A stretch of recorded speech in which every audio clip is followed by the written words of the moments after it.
I'll call this meeting of October 27th to order. Dr. Cash, will you lead us in the pledge, please? Please stand. Ready, begin. I pledge allegiance to the flag of the United States of America and to the republic for which it stands, one nation, under God, indivisible, with liberty and justice for all. Muy buenas tardes. Tenemos aparatos para la interpretación simultánea español. Si alguien necesita esos aparatos, allí están disponibles por esas puertas dobles. Muchas gracias. Thank you. We have headsets for the hearing impaired. If you need that help, just let one of our staff members know.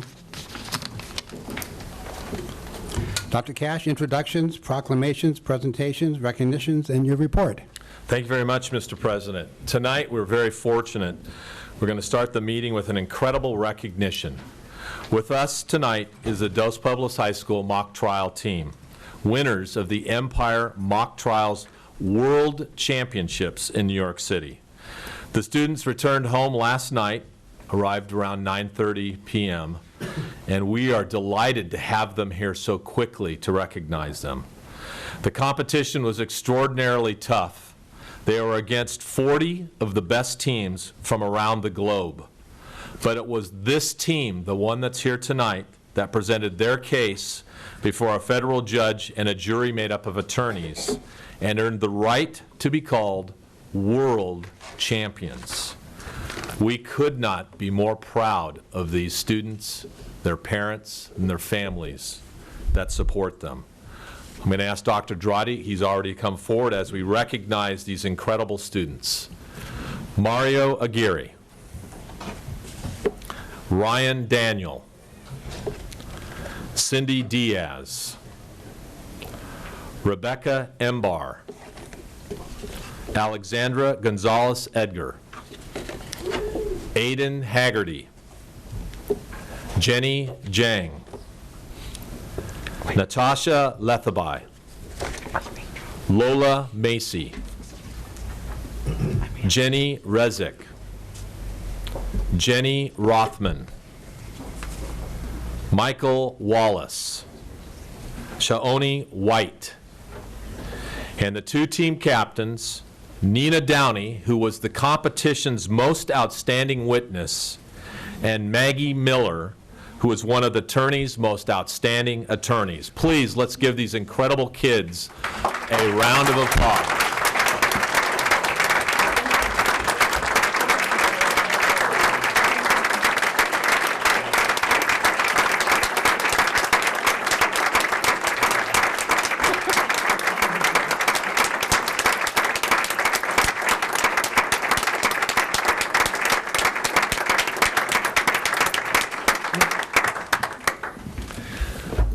Mr. Herron. We are so proud, and it's so much fun watching you on Newshawk and other outlets as your weekend took place.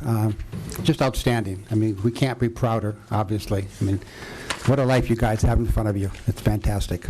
And we'd like the parents and supporters of these students to also stand and be recognized, because we know that this is not possible just because of your great kids, but also because of who helped them at home and at school. So could we have the parents and supporters of these great kids also stand to be recognized?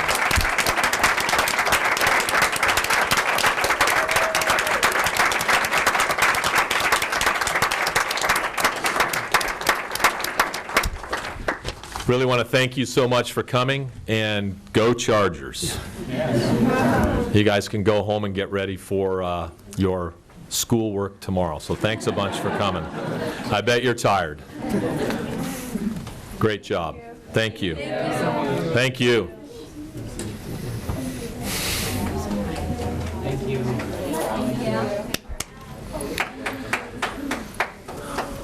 Pretty incredible. Oh, Go ahead.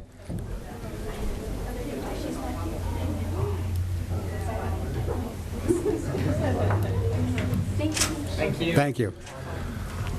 Well, this Friday, Washington Elementary School ceramic students will be delivering handmade, high-fired ceramic bowls that they made to the Santa Barbara Food Bank. and their bowls will be donated to the Empty Bowls Community Project to feed the homeless, and that will take place at the Page Youth Center. And I know we have board members. I know Ms. Idelson in particular. This is an important event for her and her family. So you'll know that when you're there, you could be eating food out of bowls made by students in our district. On Monday, November 9th, we're going to be holding the ribbon-cutting ceremony, finally, to celebrate the opening of the Washington Elementary School's new library and STEM Center. That'll be exciting, and that should be, I believe, at noon, but I'll get you the date for certain or later this week. I'd like to call attention to another really incredible event that's occurring for the youth in our community, and that's the November 14th TEDx Youth Day, which will be a one-day event at LaCoumbre Junior High School for middle and junior high and high school students. There's going to be live speakers, hands-on activities, and great conversations. We're really excited. One of our teachers at San Marcos High School in the Entrepreneurship Academy, Ms. Fiedler, has really taken the lead in this and is doing a great, great job.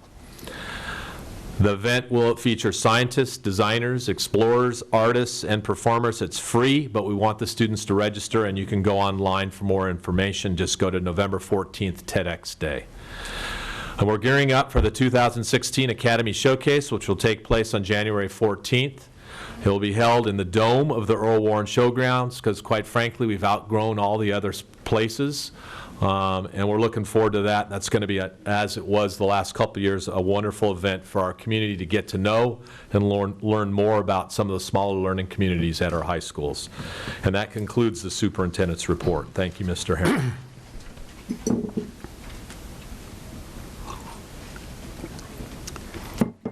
Board comment and correspondence. Dr. Paz? I just want to congratulate the mock trial team from DP, Go DP, former Charger, so I'm happy. I know we're always happy about all of our students and all of our schools, but I took particular pride in seeing my former high school do so well, and it just makes me feel good about being on the board and makes me feel that we're doing the right things. Ms. Limon?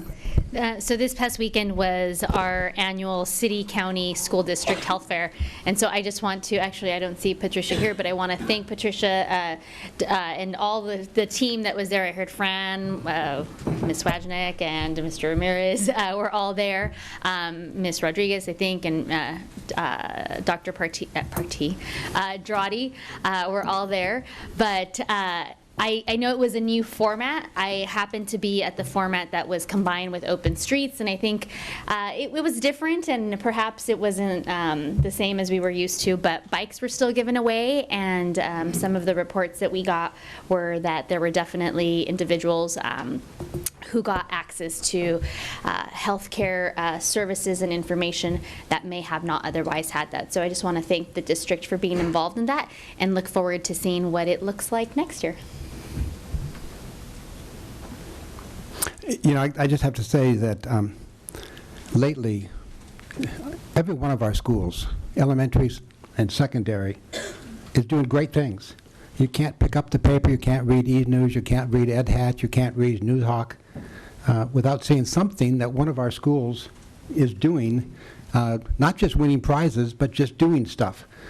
I'll give you a list, as I normally do, of some of the things that took place in the last 2 weeks. When I sit down and write them out, I can't believe it, but it's interesting. We had a great State of the Education program at Franklin School. I know Dr. Cash gave one earlier, but this one was basically free, which was great, attended by a couple hundred, if not more, parents, families, kids, a great food by our food services. And you did a fantastic job. And it was, it was Spanish. I mean, the main screen was in Spanish. Yes, there was an English screen, but the emphasis was on Spanish. And I think everybody appreciated that, and it went very well. I attended the South Coast Gang Task Force. Ms. Limon was not able to go, so she asked me to go for her. And it was good. I enjoyed it. But main topic was sex trafficking in Santa Barbara County. And it was an eye-opener to hear what's going on in this area in our schools in some cases. You can go next time, Monique, yourself. Okay. And following that, I went to a dyslexia presentation in the movie Embracing Dyslexia. And, you know, this is Dyslexia Month. We've done a lot of things for the month. The Secretary of Education, Arnie Duncan, gave out a great piece on, hey, it's okay to use the word dyslexia. You know, that's been sort of a bad word for a long time for some reason. And there's a new law in the state of California regarding dyslexia and some of the obligations that the school district will have in relationship to that. After that, I attended the volleyball court ribbon cutting at San Marcos. I hadn't seen it before, but it's fantastic. It's absolutely fantastic to see what private donors did at one of the local high schools to create an environment where kids can play sand volleyball there and not have to go down to the beach. I mean, it'll be a great, we've had a lot of Olympic stars at San Marcos in volleyball. This will produce even more. First Five, Dr. Paz had a great event on policy solutions and to preschool and child care crisis. Another one of those topics that to find that we don't have enough space for our preschool kids. And we all know, we're learning more and more every day, that preschool makes a huge difference by the time they get into our district. And I commend Dr. Cash for taking the lead and trying to provide more and better preschool for the kids in our community. It's a great effort. And it was a great event. Ben Romo led it and had some great panelists to talk about it. I watched the legal webinar on lease-leaseback. And it is live and it's still live and well. There are districts that still use it in very particular instances, but this panel of attorneys all gave the arguments of why it's still viable and still, under certain circumstances, a good thing to have in your arsenal. AOK and had a great lights-on after-school celebration at De La Guerra Plaza, celebrating AOK, ICANN, United Way, and what they're doing after school, in after-school programs. Again, it's going on with our kids every day. Santa Barbara Charter School had the fifth graders out there, had a program on food, what's healthy food. And they all broke into groups and had displays on good, healthy food, and all the other kids in the school paraded through. And these kids stood there giving their creative presentations on healthy food. I found out they don't eat at McDonald's. Hard to believe, but they don't eat at McDonald's. I don't know. I sure did.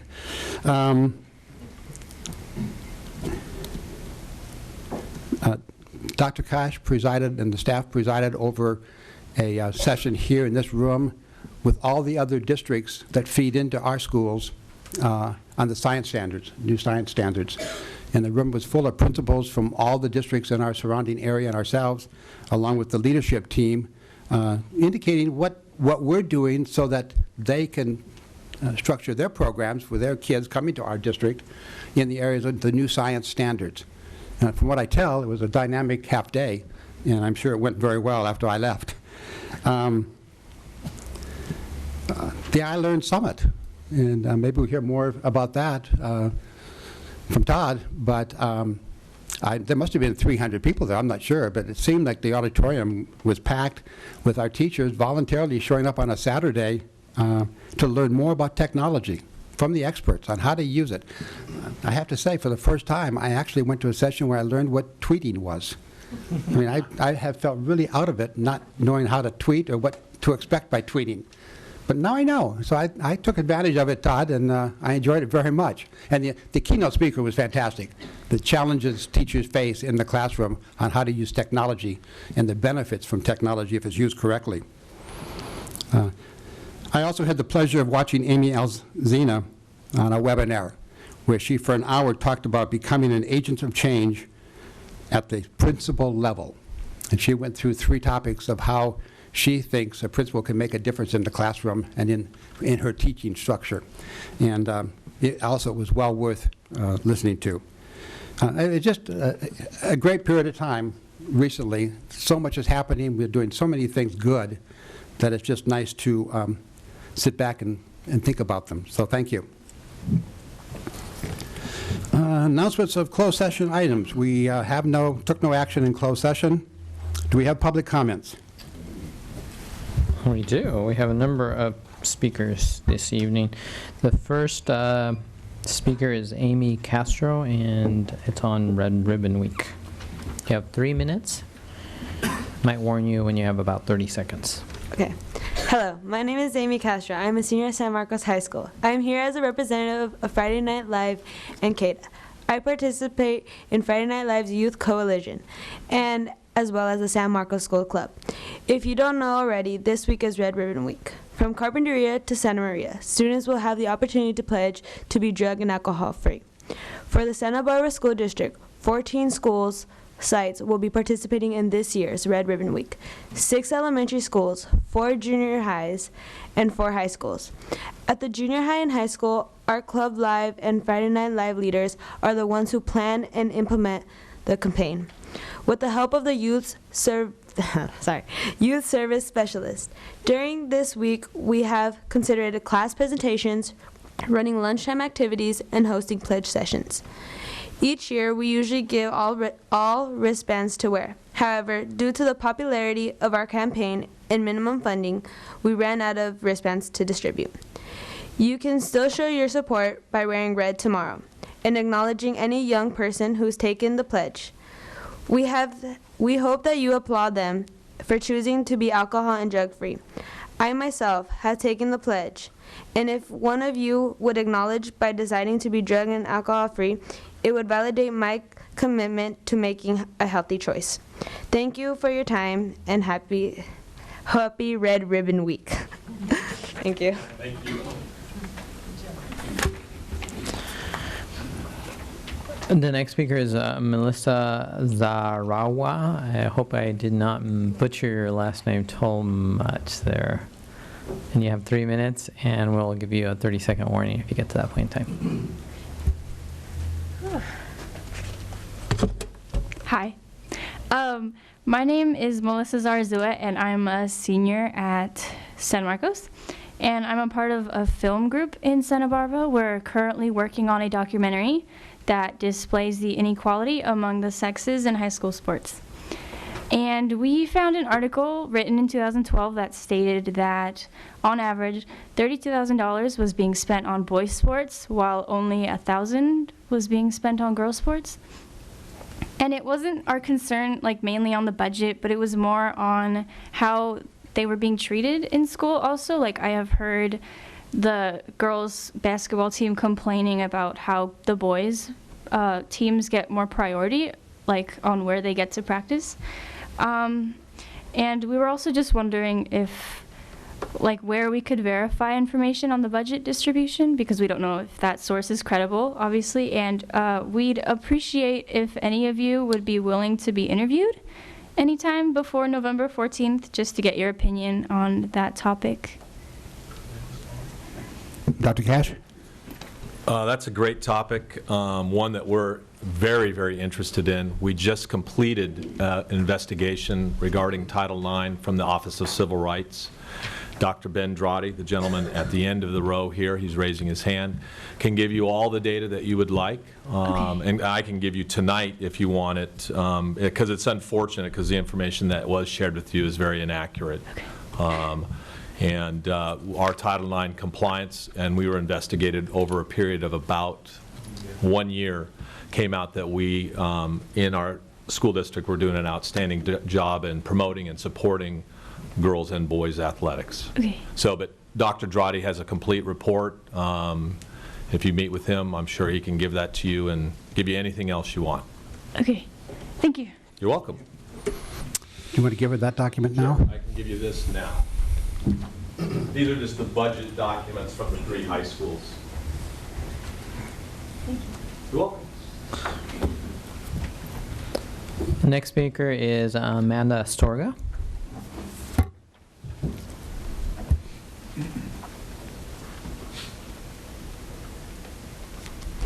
Hi, I'm Amanda. I also am part of this documentary, and I am a sophomore at Dos Pueblos High School. And I just wanted to point out a couple other inequalities we might have found, in our schools. And one thing is the lacrosse and tennis uniforms we have noticed are usually skirts, and we found that it wouldn't be unprofessional to wear shorts like other girls' sports, like soccer. Another thing is cheerleading's smaller, shorter skirts seem to be restricting to tumbling and throwing. So we were wondering how that would be changed in a sense. And also another issue at San Marcos is that cheerleaders are required to bake and provide presents for football players without anything in return. So we wanted to bring that up too. Can you repeat that one? The last one? Yeah. The cheerleaders at San Marcos are said to be required to bake and provide presents for football players without anything in return. And I just wanted to also ask if we can get another interview for our documentary, if that is possible. Okay. Dr. Drawdy. Okay. Thank you for your time. Thank you. President Herring, can I just comment? And Yes. I just want to say thank you to these young women for coming up and being brave and kind of talking about this. I'm really excited that the district is open to exploring this. I think when we hear feedback from students in the district, it really helps us rethink how we do the work we do. So thank you for being here and bringing this up, and thank you, district, for working with these young women to make sure that our schools are equitable places and that we're thinking about all perspectives of how we provide support to students. And we haven't been involved in lacrosse very long. It's been at the most a couple of years. I have no idea who determines how you dress, but it's an interesting question. Yeah. But I don't know that nothing's come before us to how girls can dress in lacrosse. But it'd be interesting to find out. Next speaker is Lauren Sloan. Again, you have 3 minutes, and I'll give you a 30-second warning. Thank you. Hi, my name is Lauren Sloan. I am a junior at Anacapa High School, and I'm sorry to be redundant, but I'm also with the documentary film. I recently switched from San Marcos to Anacapa, and I have experienced athletics at both schools. I was on the lacrosse team at San Marcos last year, and I've been in the sports periods through Anacapa. It's a much smaller class, and I understand that they can be co-ed and it's a little bit easier to have equality in a smaller group, but I was wondering what efforts are being put in to creating equality within the sports on a bigger scale. And I wasn't expecting your response from the first interview about the Title IX and everything that you've already done, but I was wondering if I could get an interview to hear more in depth. Sorry, and I know he's my guy. Thank you.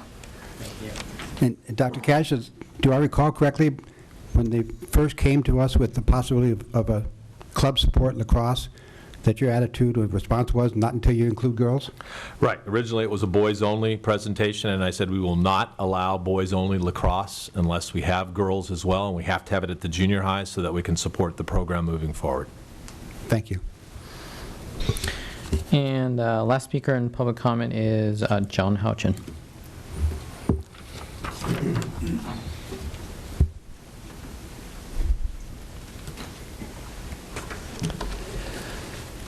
John Houchin, Santa Barbara Teachers Association.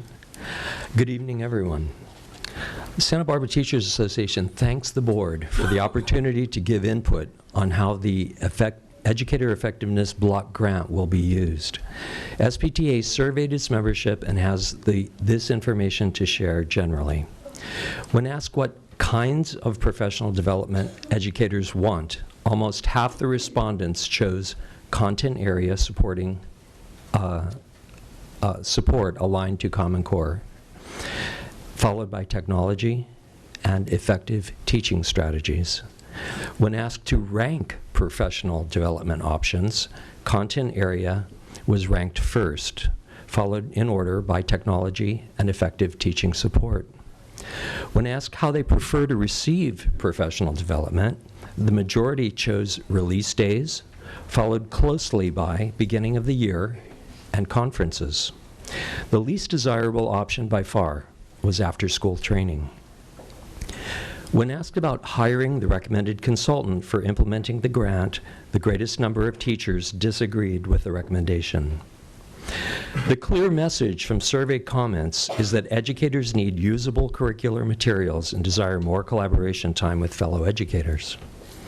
The specifics of developing a local teacher induction program weren't addressed in the survey. Survey respondents were given an open-ended question where they were asked to give any additional input on how the grant should be used. Perhaps because of the grant's title, Educator Effectiveness Grant, many suggested that smaller class sizes would increase effectiveness. Many others spoke to the need for more support and training for co-teachers, but overwhelmingly, educators stated the need for the grant to be spent on usable curricular materials and collaboration time. As Santa Barbara Teachers Association President, I look forward to working with Dr. Cash next week to provide additional input for the grant proposal. Thank you. Thank you, Mr. Hodgson. Does that conclude public comment? Yes. Okay. Consent calendar. Anybody want further information or to pull any item? No. I will just make a couple comments, just in case anybody does. On the very first one, student field trips, one of the areas that students are going to go to is Vietnam. That's unusual. Anybody have any thoughts or comments that they would like to talk about on that later or now? Or okay. And I'll just note that I think Dr. Cash and I had an extensive conversation about that particular one earlier today, so I feel all my questions have been answered. Okay. I just point out because it's unusual. It is. The item on the approval of the contract award to the low response bidder for the shade structure, I just would like to point out, in case, I'm sure you all saw it, but the bids came in $100,000 more than we talked about not too long ago. Mm-hmm. And I will ask later under possible agenda items, that we look at the policy to see if we have that area covered when it comes in over budget. Whose responsibility is it to pay it? Mm-hmm. In this case, it's my understanding that the fundraising committee knows that we allocated $300,000 and the extra is going to come from fundraising. But I think we need to look at that and see if that's covered in our policy as to what the understanding is. We've had a lot of cases where fundraising or the project comes in over what was projected, and then who's going to pay for it? So I'll ask for that later on. Under minutes, I don't know if they got changed or not. Excuse me. That comes later. I'm sorry.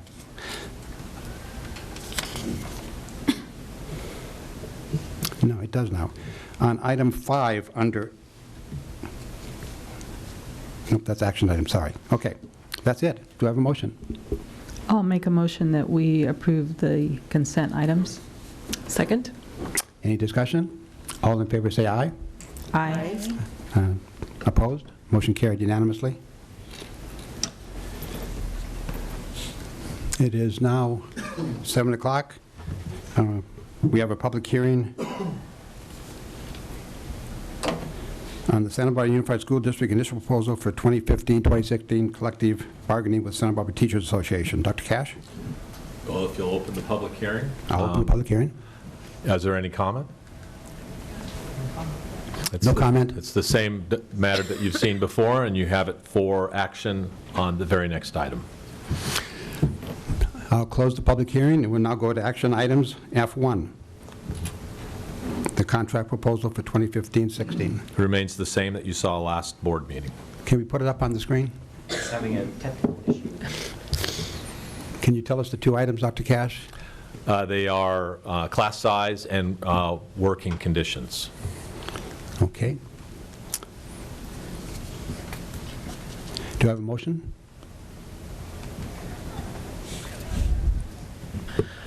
May I ask, Mr. Herron, is this just to approve the initial proposal? Because we don't have the recommendation laid out, so I just wanted to double check on that. Yes, it is. I'll move to approve the initial proposal for the 15-16 collective bargaining with the SBTA. Second. Discussion? All those in favor say aye. Aye. Opposed? Motion carried unanimously. Item F2, approval of increased budget allocation for Peabody Stadium replacement project at Santa Barbara High School. Well, Mr. Hetyoung's here. This is put back on at, I think it was Board Member Paz's request that this not be a consent item, be brought back on action in case there were people that wanted to speak to it. Nothing has changed since your very thorough discussion at the last board meeting. We don't have any public comment in this item at this point in time. So I don't, I'll make a motion that we approve the increased budget allocation for Peabody Stadium. I'll second it. Under discussion, for anyone interested, on the agenda item from last meeting, there was a pretty extensive spreadsheet that gave all the numbers. So if anybody wants to take a look at those, they are on the district website under the agenda item for 2 weeks ago. All those in favor say aye. Aye. Opposed? Motion carried unanimously. Thank you, Mr. Hetyoung. Thank you. Good job. Item F3, approval of new classified job description, classified on release agreement called CORA. Thank you very much, Mr. Herron. I'm really excited. This is a fairly big innovative step that Mr. Tarina and Mr. Tangway have thought of and are bringing forward, so I'll turn it over to Mr. Tarina. Thank you, Dr. Cash, President Herron, board members. The purpose of the classified on release assignment, or the CORA position, is to provide site administrators or department leaders the flexibility to use classified unit members in a unique work assignments that fall outside the boundaries of a typical work out of classification assignment. There is a description on the criteria that we would use for that that's included in your packet.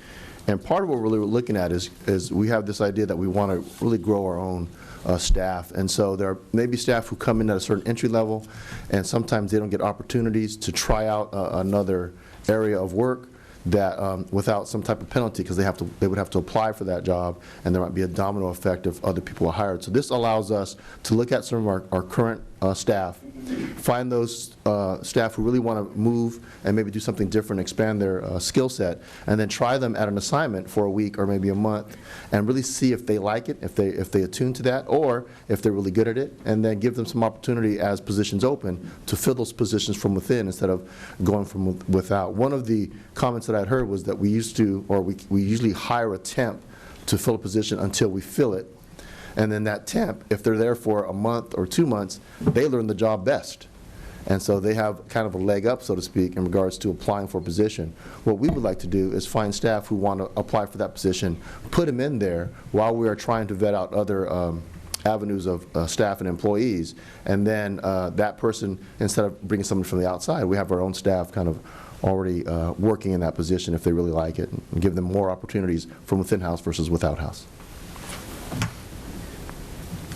Any questions? Ms. Limon? I just have one question. So the part that says length of assignment, it says minimum 3 months to a maximum to a year, but the intention is not that that's renewed year after year, right? Correct. Thank you. And is it really a minimum of 3? You just mentioned a week or... It really depends on how that position needs to be filled. Sometimes there's more of an emergent need, but usually we can give a person an opportunity. I think most of our temporary help is there for at least 3 months as we go the process of actually vetting out that position for hire. Ms. Parker? Thank you. This sounds great and definitely fills a need. And what has CSEA had to say about it? They're in agreement. They believe that it's really good for their members as well, because it gives everybody kind of a pathway up or a pathway lateral to different aspects of the work that they provide. Great. Thank you. Do I have a motion? I'd like to make the motion to approve the new classification job description, classified on a release assignment. I'll second that. Under discussion? All in favor say aye. Aye. Opposed? Motion carried unanimously. Item 4, annual report of teacher assignments and approval of resolution number 2015-16-14. We'll stay with Mr. Tarina. This is an annual item. It's board's seen it many times. So again, President Herron and board members, The Commission on Teacher Credentialing, or the CTC, permits districts to authorize certificated educators to instruct in areas outside of their credential area based on an education code 44256B, 44258.1, 44258. You don't need to read them all. Okay. And so what we're looking at is how to look at our people currently in positions that have a degree, a master's degree, and also have passed some of our criteria regarding like CBEST. And then the board is required to take action on approving those people who are in those positions. Can you scroll down the list, just so we can see the extent of it?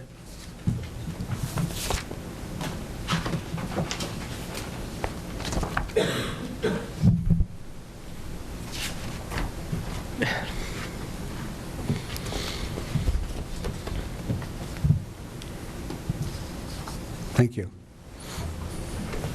Ms. Parker? No questions on it. I'm just ready to go ahead and make a motion to approve the additional annual report for teacher assignment for the 15-16 school year, resolution number 1516-14.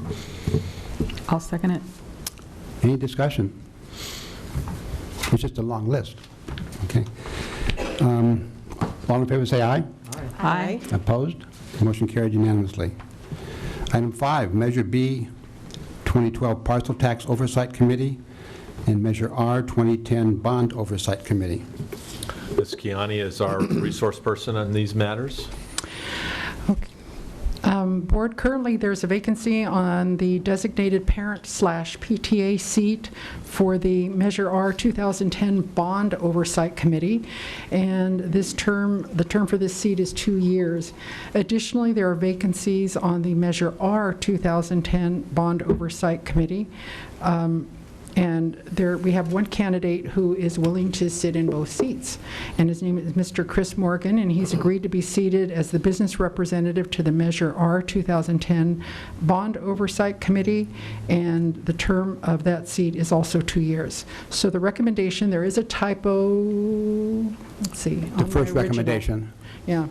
On the first recommendation, it's to approve the application of Chris Morgan to serve as the parent/PTA representative to the Measure B 2012. It should say Parcel Tax Committee, not Bond Oversight Committee. That's an error on my part. Do you want me to keep going to the next one? Yes. Okay. And the second action would be to approve the application of Chris Morgan to serve as the business representative to the Measure R 2010 Bond Oversight Committee. So the first one's for the parcel tax, the second one's for the Bond Oversight Committee. Any questions? Ms. Parker? I want you to know that you got it right on the agenda. So thank you, Ms. Kiani. Yes, quick question. First of all, I just have to say thank you to Mr. Morgan, because we are always looking for citizens that are willing to step up in this way, and I really appreciate that. He mentions that he has children at one of our schools. What school do we know? Let's see. I'm looking through his application. He did not identify which school. Okay. Just keeping that in mind, it would be good in future to know, just as if we're ever deluged with volunteers, that we're spreading it around from people from a variety of schools. It'd be nice to have that kind of problem, wouldn't it? Okay.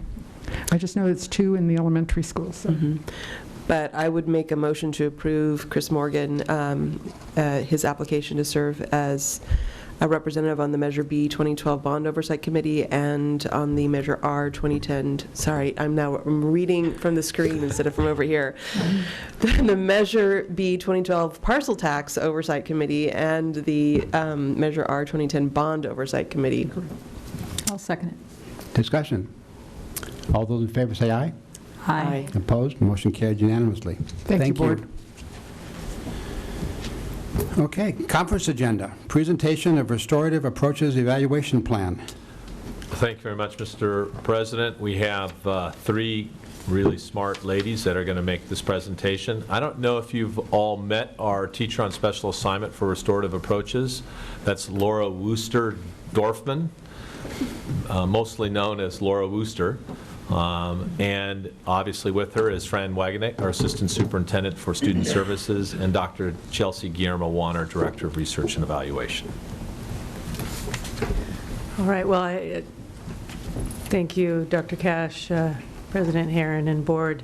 I feel very honored to be up here to talk for just a short time. I'm going to turn it over to the other two to do the bulk of the heavy lifting on this, but to get to talk about restorative approaches and where we are with that.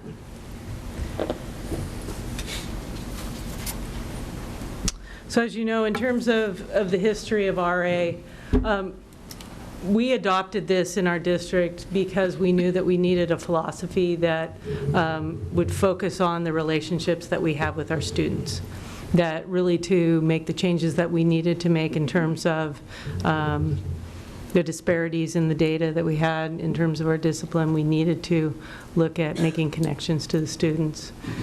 And so that's going to be the bulk of the story that Laura and Chelsea are going to tell later is what we're doing in terms of the evaluation piece.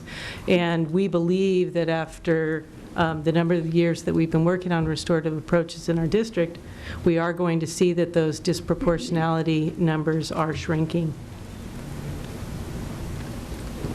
And I need to say more importantly than just our numbers shrinking, and you'll see from the way that we are approaching the evaluation pieces, we are going to hear students talk about the differences that are going on in the schools. And of course, in terms of our big three in the district, with cultural proficiency perhaps being the number one of those big three, that without RA we couldn't be doing that. So the implementation timeline, I know you are all aware of the timeline and the road we've been on, but again, we piloted this at Santa Barbara Junior High School in 2012-13 with Principal Lito Garcia leading his team through that. The next year, the other 3 junior high schools jumped on board with then Santa Barbara High School doing full implementation. And then finally, the other high schools in town in 2014-15 last year. And that year, we also added 2 elementary schools, Washington and Cleveland.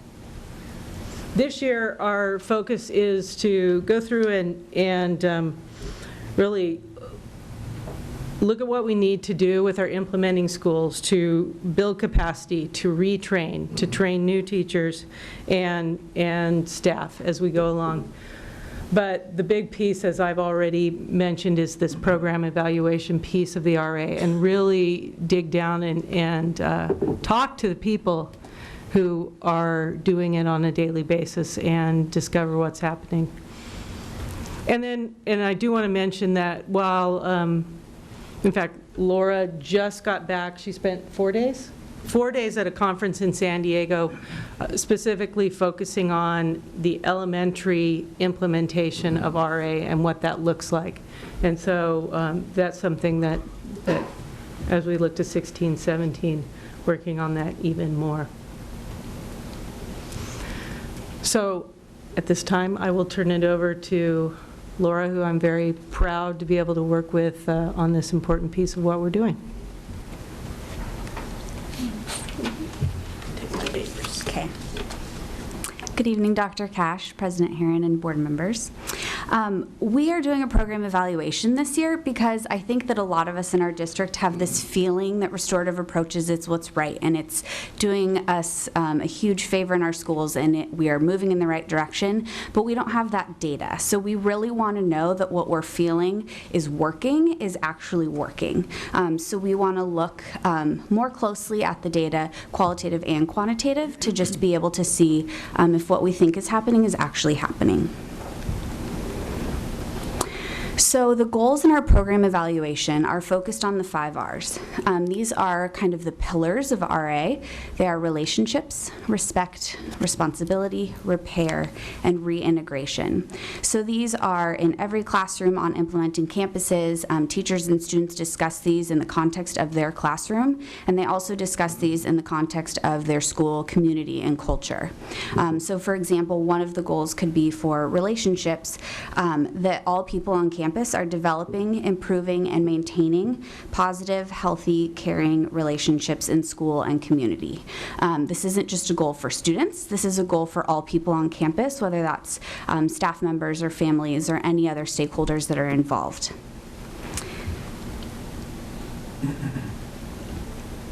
We also have a few guiding questions to help move us forward in this evaluation process. The first one is a biggie, but one that we have to answer. So how well did we implement RA? This is very important for us in moving forward, but also in knowing what we've been doing right this whole time. So a first subset of that question is, what strengths and challenges did sites face in making RA systemic? It's very difficult to take a philosophy and make it systemic across a whole district. I worked at Santa Barbara High for 2 years with restorative approaches, and even just at a comprehensive high school, having 150 staff members be trained and be comfortable in using this philosophy to be teaching is a very difficult thing. So we want to look at the strengths and the challenges in implementation. We also want to look more specifically at if staff training was sufficient and what other support staff might need. We don't want a lack of training or a lack of comfort to be holding staff back from really operating with this mindset and with this philosophy in every classroom and on every campus. And of course, the big question, are students and staff better off? That's why we're doing this. So we want to see if they are indeed better off.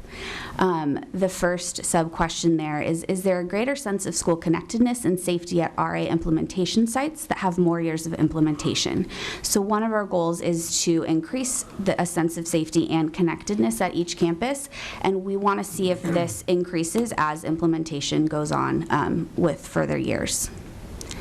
The second is, are there school-wide improvements in attendance rates, out-of-class referrals, suspension rates, and recommendation for expulsion? So far we've focused a lot on suspension rates, but this year we're also going to be looking at more data and just if students are being kept in class. So if there are less referrals, if they have increasing attendance rates, so not just suspensions.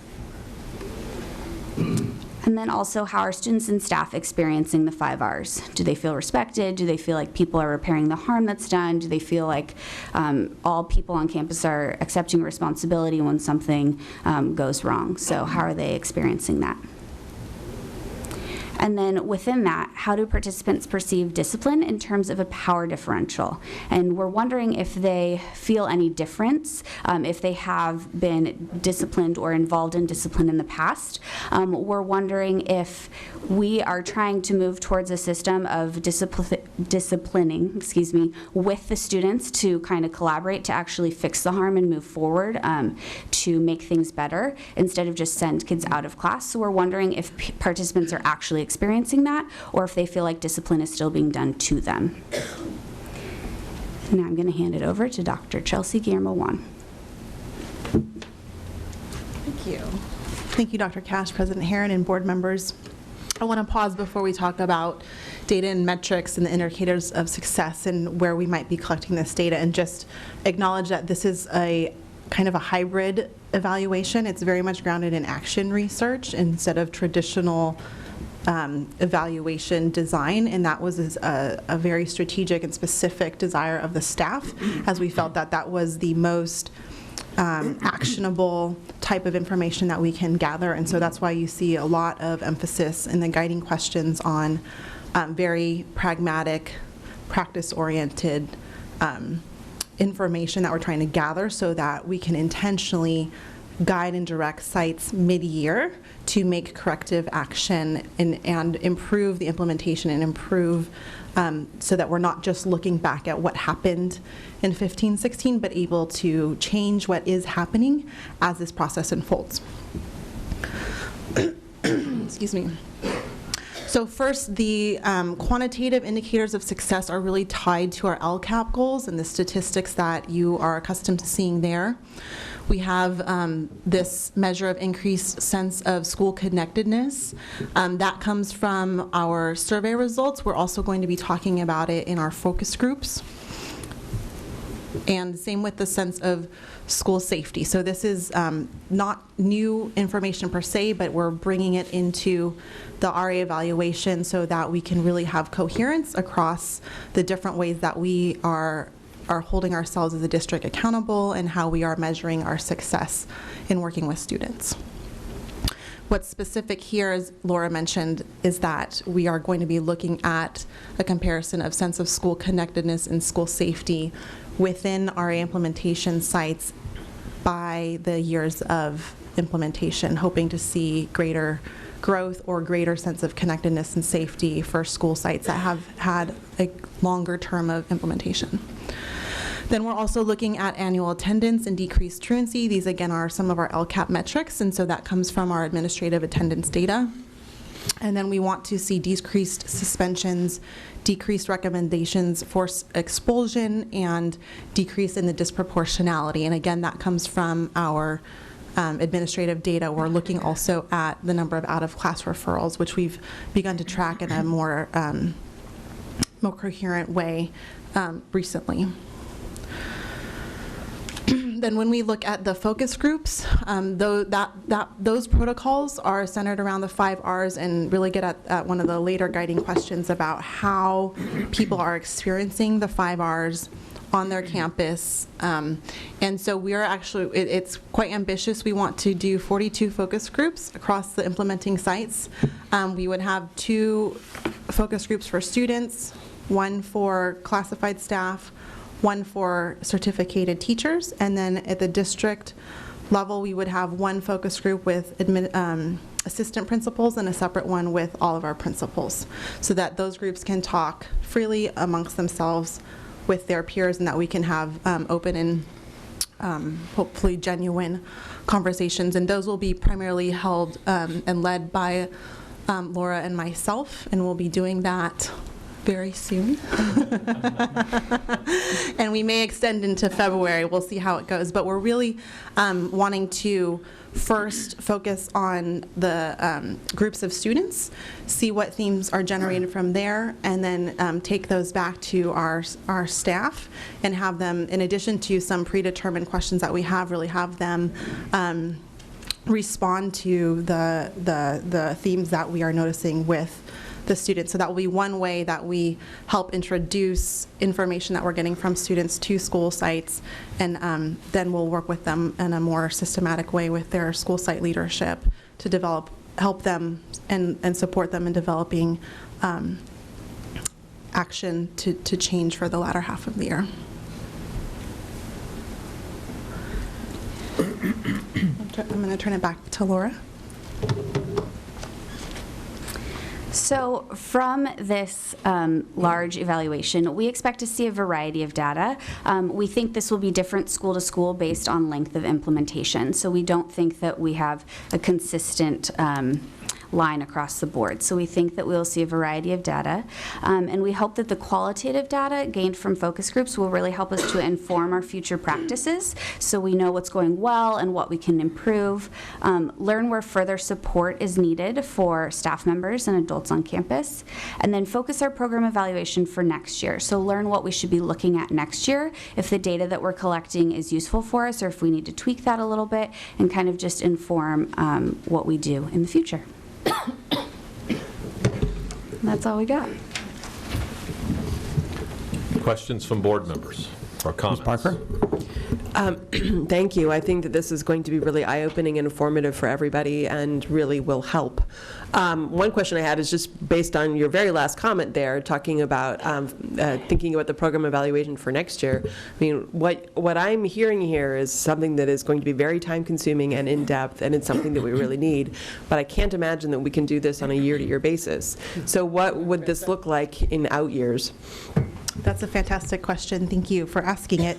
We are looking at this year as a trial in terms of the type of information that we generate, but ideally want to look at this as a stepping stone towards developing capacity within our sites to conduct action research like this. And so we're looking at possibly building out a model. It was something that we couldn't accomplish for this year, but where it would train the trainer model, right? So I would train folks at sites that then they would practice doing action focus groups, and we would kind of replicate that throughout the site so that we're really building the capacity in-house to do that. Thank you. In your plan, you mentioned, I noticed Hanover and school climate, healthy kids. Are those based upon last year's surveys, or will you be doing new surveys this year? So we're currently, we will continue with Healthy Kids, and I'm going to be coming to you in a couple of weeks to make student services presentation, and part of that will be what I share with you in terms of the surveys that we're doing related to student services that's tied into this as well. Thank you. Dr. Paz? Just a quick question or comment. Have you all considered, or would you consider looking at any other research that's been done in this area to kind of start, not doing a comparison, but a kind of an informal comparison to see how you all are doing, and maybe gleaming something from that sort of research and bring into yours, give another lens, or triangulate your data? Yes, I've been working very hard to research program evaluations and similar studies at other schools. It's very hard to find. I've found studies at a few different school districts, and we actually have based our focus group questions based on questions that they've asked in previous studies.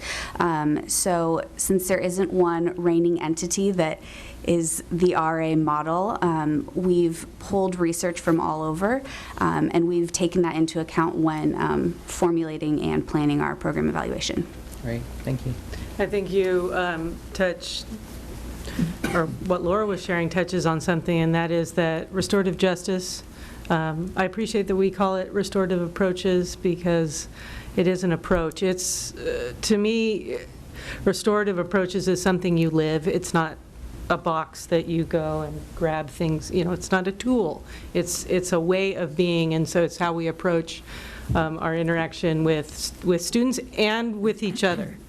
And so, but it's very popular right now.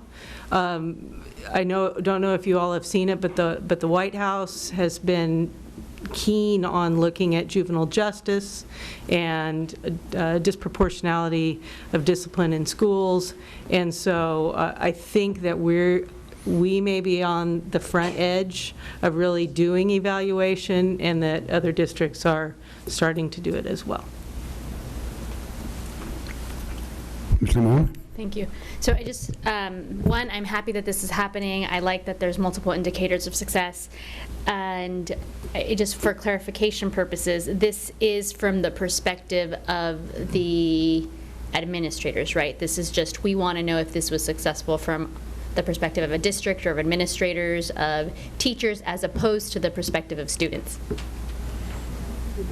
No, we're asking all three groups. All three, okay. Yeah. Students, okay. Yes, we're having Classified, certificated, students, and administrators. Yes, we're having 2 focus groups with students at each site, and then all of the quantitative data is has most of it is student. Every single metric has student level data in it, and then the metrics that have staff level data are the climate survey results. So it's definitely going to include the student perspective. Yes, absolutely. As well. Great, thank you. Yes, that will be centered. You know, I think 42 focus groups is a lot, and it's a lot in this timeline. And so I appreciate the initiative and drive, but there is, and you'll probably hear this as a theme of mine. I think I've brought it up before. Capacity concerns of mine of just those are a lot. I appreciate our effort to want to train the trainers, but that's. You know, now we're going to be focus group leaders. That's a lot. I think that that's a lot. And so I don't say this as a way to stop what we're doing. I say this as a way to think about how we move forward. If this is, I mean, I've conducted, 2 focus groups, and I thought that took a lot of time. So I just want to throw that out there, and I also will probably talk a little bit more with Dr. Cash about if there's ways to at least bring some kind of grad student help to assist in this in any way, because I think that there is the potential that individuals at some of our higher ed institutions can help without necessarily being employees of the district, but supporting us in some role, because I am worried about capacity. And I do want to speak to that the 3 of us had many conversations about this piece. We even looked at if I could be involved, and we really were looking at it, but it would not be, because of my role, it's not appropriate. But the big piece is for Laura especially to be leading the groups to get the feedback, to be hearing the feedback as it was happening. We felt that was important. We also, for this year only, are up against a natural timeline of we must be done by February. But I appreciate what you're saying in terms of down the line, maybe beyond the focus groups, being able to, when we're labeling the data. Right, I mean, and so there's forth. different elements, like literally Sure. who presses the record Right. button, who takes notes during, you know, the public notes versus the private notes. I mean, there's different elements that can happen that wouldn't interfere with the district running it, but, I mean, I'm just thinking who's going to take the notes? Right. So let me address that. So I want to reiterate and emphasize that it's action research. So we are not audio recording. We are not transcribing anything, right? So Laura is going to be leading the focus groups. I'm going to be her scribe. I'm going to be the note taker. And so following each, and I have a model that I'm drawing from. And so following each focus group, we're going to synthesize the notes that I took. We're going to compare that, you know, after we've done a couple, compare those, redo it. So we're going to be analyzing on the fly and involving the schools in that. And so the way that we're phasing it, so we're going to do the focus groups with student first, then we're going to move on to staff. And so we've built into the focus groups that we're having with staff and administrators a layer of analysis, if you will. So it's going to be it's less labor intensive than doing a full academic type of qualitative study. Agree. Again, I appreciate the drive. I am, concerned about the capacity. This is not the only thing on any of your plates, and this is a lot of work. So I just want to put that on record. Ms. Eilerson? Would there be a possibility, in light of what Ms. Limon is mentioning, of doing like a sampling instead of that many groups? And I mean, getting an idea, but not, full-blown. Could something be done where it was? Part of the design, that's a good idea, but part of the design has to do with understanding how the implementation has changed over time, as well as understanding the depth of the implementation across the school site. So you mean the timing of the different schools, how far along they are? Right. And then how has the implementation been different at one school versus another? Because it has been, despite our best efforts to kind of codify what our expectations are, it's rolled out differently based upon the capacity and personality of the school sites. And But this is multiple groups at each site, correct? Because there's more than, to get to 42, and there's maybe, what, 10? Two student groups, one I see. classified, one I see. certificated, and then the administrative group. The other piece was that I felt it was very important for each school to feel heard. And so that ultimately, and all of us agreed on that schools needed to be heard, and it was a process that we felt that each of the schools needed to go through as we go on this journey. Question or comment? Dr. Paz? I think one of the things, I hear the same concern, but I'm not going to express that concern because I'm going to look at it from the perspective of understanding the story behind this data and understanding that it's different based on context, and each school is a different context. And I think that's what you're trying to get at, is that context and try to understand it in that perspective. So as much as it is an investment in time, it's also an investment in, as you're articulating, hearing what each school has experienced differently and how that could be applied if we were to expand it to, say, all the elementary schools, for example. And then also taking that and applying it to that continuous program improvement model of fixing, I won't say fixing, but improving what has occurred at each of the individual sites.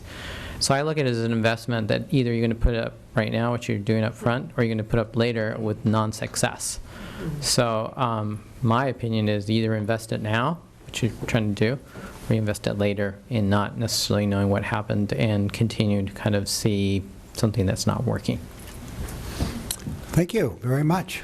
Appreciate the time and effort. Thank you. And Thank you. good luck to you. yeah, that's, Nothing like a time schedule. yeah, really, nothing like a natural time Yeah. schedule. Yeah. G2, discussion of taking back county preschool program. The next two items, I'll have Helen Rodriguez and her team coming forward, and along with Ms. Rodriguez is our Director of Early Childhood Education, Michelle Robertson.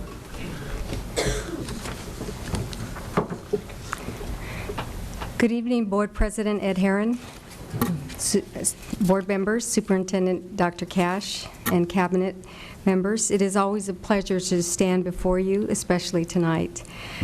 These are exciting times for the Santa Barbara Unified School District Special Education Department. Our vision is to work side by side with educational services in preparing our students with disabilities for the future by providing appropriate support and services to assist students to reach their full potential as members of society. Our mission is to work side by side with educational services and to provide teachers with strategies and tools to enhance their skills to help students with disabilities to reach their potential, to provide training to the paraeducators to assist teachers, and to provide knowledge to site administration on the IEP process and special education regulations. There was a time that the district was unable to serve all of our students with disabilities. We were fortunate to acquire the assistance of the Santa Barbara County Education Office. They have been the service provider for our preschool students with disabilities and our students with significant cognitive disabilities. Tonight, our special education department comes before you to request that the Santa Barbara Unified School District becomes the service provider for our preschool children with disabilities who will turn 3 years old as of July 1st, 2016, and any new referrals. We are in a position where we have the facilities, the staff support, the support of the state preschools, and most important, the district has the ability to do so. Also at our SALPA meeting, the SALPA director shared that the state is providing additional part-day state preschool slots with the priority given to children with disabilities. Before I ask Mrs. Escobedo to provide an overview of the preschool program we have planned in collaboration with the district's preschool director, Michelle Robertson, I would like to share an example of why we should serve our own children. Currently, we have a 3-year-old preschool student with a disability that does not do well with transition or changes. The parent drops off the child at one of our state preschool sites at 7:30 in the morning. This is transition 1. An hour and a half later, the child is picked up by a bus that transports the child to a private preschool to receive specialized academic instruction. This is transition 2 and 3. The child is returned to the state preschool site after lunch. This is transition 4 and 5. Upon the child's arrival, the child eats lunch alone while the other students who have already eaten take their naps. When the parent picks up the child has experienced 6 transition. If the district operated the preschool program for students with special needs, the specialized academic instruction would be provided through a pull-out or a push-in model, which would minimize the number of transitions. It is time for us to bring our preschool children home to every child, every chance, and every day. At this time, I would like to invite Mrs. Escobedo to provide additional information. Right. Good evening. If we could transition to the next slide, please. Thank you. I'm going to highlight a few things that are outlined for you in the take-back plan in your board packet and add a little bit to what's presented here on this slide. So the first part of this plan is, as of January 2016, we would hire an early childhood assessment team, or an ECAT team. And that's a group of individuals consisting of a preschool special education teacher, a school psychologist, a speech and language pathologist, an occupational therapist, and a nurse. And those individuals will work collaboratively with Santa Barbara County Education Office to help us prepare for the transition. They will collaboratively assess any students who are referred for initial referrals after January, and they will also work with families of infants who are currently receiving services through an infant program, who we anticipate will continue to be eligible for services when they turn 3 on July 1st or after. Santa Barbara County Education Office will continue to be the provider for any students that they are serving now who are in preschool, and they will remain the provider for those children until those children transition into elementary school, either in TK or into kindergarten. As of July 1st, we will continue to assess all of our students who are newly referred for preschool services, either at age 3 or older. And we will also begin providing services on the continuum for students who would be eligible for speech and language only, and also for speech and language and perhaps some additional mild to moderate level of services such as specialized academic instruction or occupational therapy. The idea behind that is that the speech and language services would be provided at the child's school of residence. So they would receive the services there from the speech and language pathologist assigned to that school and become part of that community at a very, very early age. If they need additional services in a classroom, we would provide that in one of our state preschool programs in an inclusion model starting at the Cleveland and Franklin sites. Continuing to expand those options for students over the next couple of years, and with the idea being that by July 1st of 2018, we will be the providers for all of our preschool students on the mild to moderate level, or the mild moderate end of the continuum. Questions about that? That was very clear. And in fact, I know now more than when I read it the first time. So it's business as usual now, and then we will gradually go into the new program. Exactly. So any students currently receiving preschool services will stay with the county education office until they transition to elementary school. We will take over for new referrals and new students going forward. Are you going to be talking about the actual document that was on the agenda? The discussion of taking it back? We didn't plan to, but we certainly can. I just had a couple questions. I think this clarified some of them, but your fiscal impact says that we will serve 123 preschool students for $1.4 million.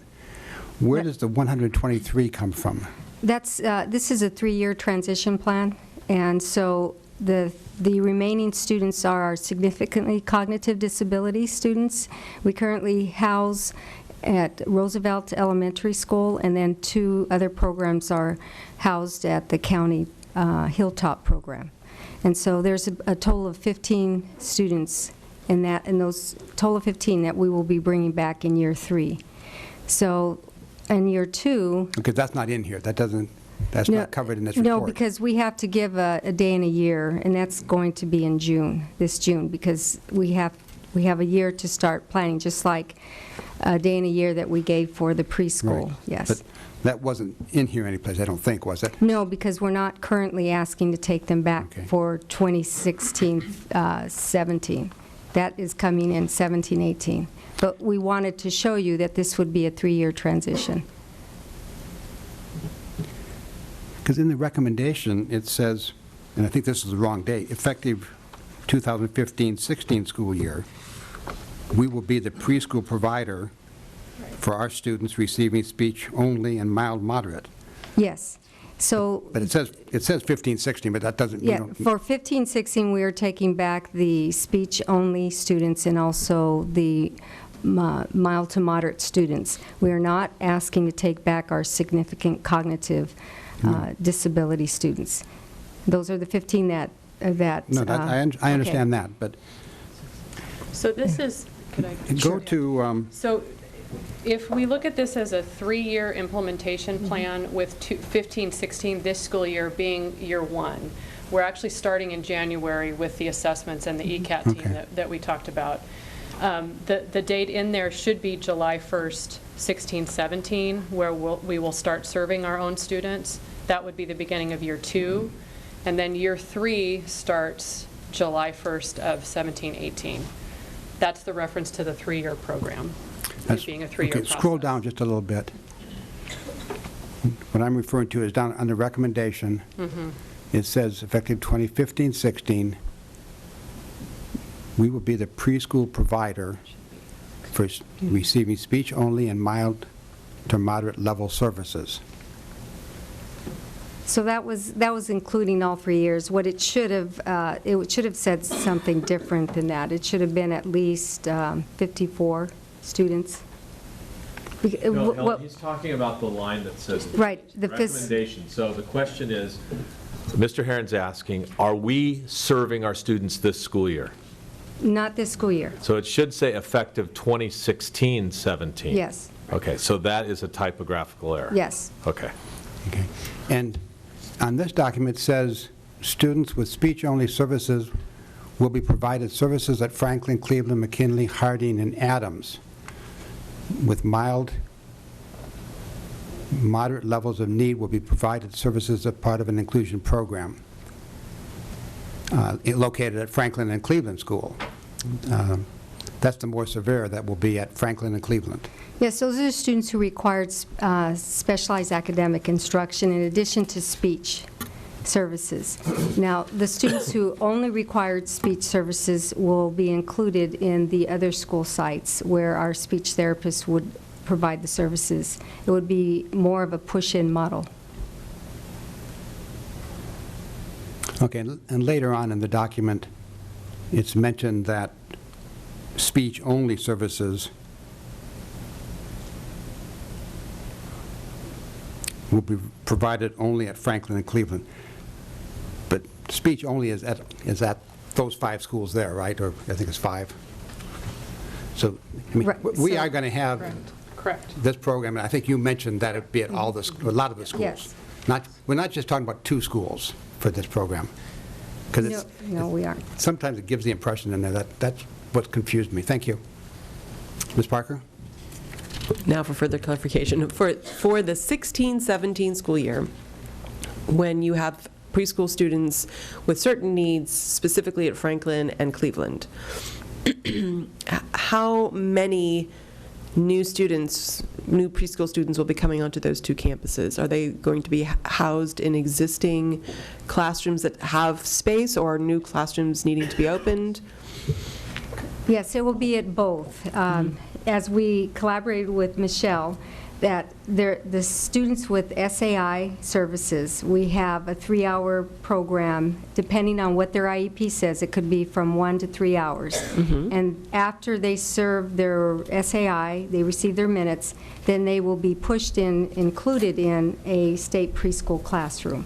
And according to Michelle, there are spaces, and we will be able to collaborate and have that model for those preschool students. Well, I'm just thinking of facilities issues at the same time here, and so I'm just curious, there's existing preschools that have space in their classroom for that piece. For the other work, do there need to be any new portables brought in any place? New classrooms reassigned? Nothing? We currently have an empty preschool room at Cleveland and one at Franklin, which is why we chose those. So we're just going to reserve those. Okay. So we're good. All right, thank you. Ms. Limon? Thank you. So I appreciate the 3-year plan and the additional documents that were shared with us. I already talked to Dr. Cash about this, and Ms. Rodriguez, I mentioned to you earlier as well. I'm interested in capacity and whether we're going to have the capacity. And why do I keep bringing this up? Why does a school board member care about workload? I've been on the school board long enough to know that even when we have the expertise, the amazing people, great plans, that when one of those elements isn't there, we are left as school board members to make decisions about how to move forward. And we have been in that situation. And this is not specific to special ed. This is across, other things. And so I bring it up because I see everybody working really hard. I see everyone with more than a full plate on programs and initiatives that we have. And so I bring this up because I think that this is a time to really assess whether we can do it or not. If you all say we can do it, that's fine. As a school board member, I'm not jumping on. I don't feel that 100% that, all right, we can do this. But, that's important to me. I think that a school board member cares about workload issues, because we will have to make decisions, whether they're funding decisions, programmatic decisions on a very high level or policy level, that impact the way that we think. So I don't do this, or I don't share this capacity issue as a way to being the negative Nelly, as a way to deter you from moving forward and doing what you believe is right for students and right for this district, but kind of just more from a back-end perspective of, wait, what happens? What happens if there's change? Can we do it? Will we be able to do it? And I think we've had great leadership and good direction, and that gives me some confidence, but, you know, I feel like this on the upcoming issue as well, where I'm going to trust all your expertise and knowledge, but I do worry. Well, I can tell you that we've studied the preschool in particular we're in year 3 of studying it. And boy, I appreciate your capacity question, but it would be great if you sat in cabinet on a Monday, because you wouldn't believe the number of initiatives I shoot down based upon, I don't think we have the capacity to do it, from everyone seated here and all along that table there. So at some point, as the superintendent, after a lot of study, which we've had several years, I have to trust that staff feels that they are in a position to assess whether they believe they have capacity. And Helen can tell you, and you get corroborating evidence from everyone else in the room, that I've grilled her to death on these 2 items. They're only before you because of a deep-seated belief that we do have the capacity, and it's in the best interest of our children and families to provide the programs. If I may comment also, we received the advice from a consultant, Jackie Law, who was the assistant superintendent at Goleta Union, who from ground zero brought back the preschool and was very successful. And talk about capacity, it was her and maybe her secretary. But when she met with us, she heard everything that we had to say. And both special ed directors and also Michelle, we were in that meeting. And her recommendation was, oh my goodness, you're ready to roll it out. You have the facilities, you have the support staff. You just need to work on the model, and that's what we're doing. And we're in collaboration, like I said, with educational services. We realize that we cannot make any decisions without sidestepping with our educational services department, and that's exactly what we're doing. And we try and make all of our decisions in collaboration with the districts, with the departments. For example, fiscal. Believe me, Meg and I have poured hours and hours of looking at this fiscal sheet that you have had the ability to see. And also with HR, who they're waiting, and if it is approved, they will begin to meet with the county. And also with especially with Michelle, her saying, hey, I have room. I need, students. And I said, well, we have them. And so, and as I go back to the story that I share, it breaks my heart to hear that a 3-year-old has to ride a bus to go get the SAI services and then come back and not exactly participate with the other students until they wake up. That, to me, is heart-wrenching. And if we can do something about that, that is what we're here for. We're not here for a job. We are here for the job, and that's the students. Thank you. Can you scroll to page 1 of 5 in a document request for program transfers and/or services? And I don't want to go over it in detail, but I would request, is that, yeah, I think that's, yeah, to me that, I'll just mention, you can look at it later. Paragraph 1 there, and then scroll down. The paragraph second from the bottom. To me, those don't make any sense to me. So someday I'd like to talk with you, Helen. Okay. I get mixed up between, in the first one it says speech-only services at elementary and Cleveland, but then it talks about others at all 5 schools. So just if you could look at that page and let me know if what it says there is a correct interpretation, then otherwise we can chat about it. Sure. It just seems mixed up to me. Okay, we'll Thank you. clean that up.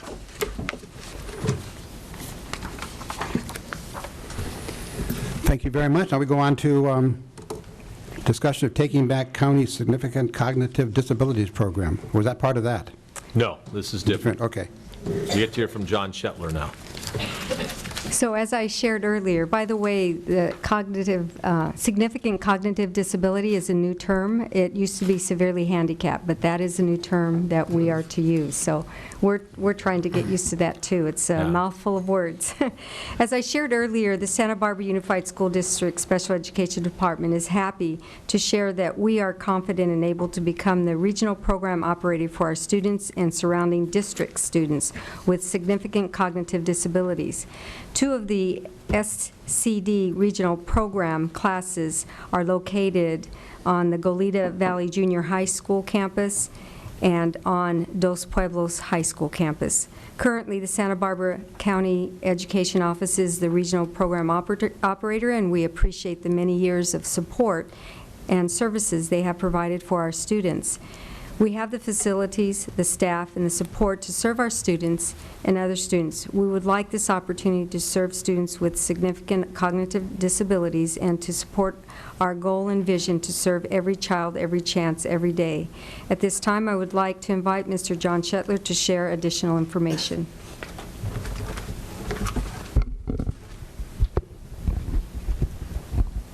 Good evening. I feel like following up on the preschool conversation, I definitely got the easier item. This is a lot more straightforward in terms of the scale of the change that we're talking about.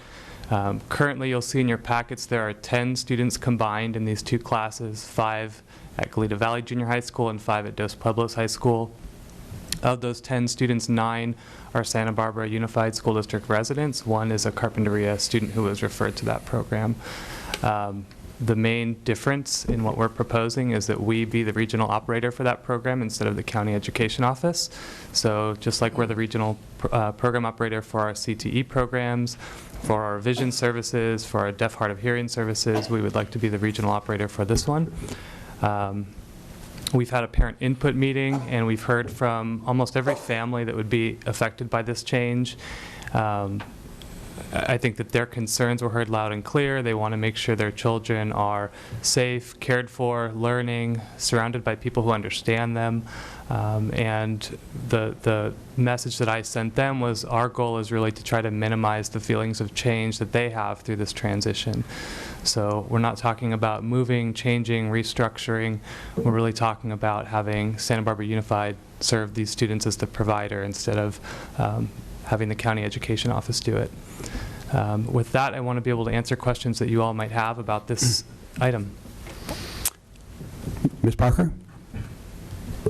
Yes, this does seem much more straightforward, and I guess there is a tie across, though, and that is the county personnel. And I don't feel like I've had, because these haven't been Santa Barbara Unified personnel, I don't have a sense of the kind of turnover there is in that program. I imagine that it's like special education in general, where there's quite a bit of turnover.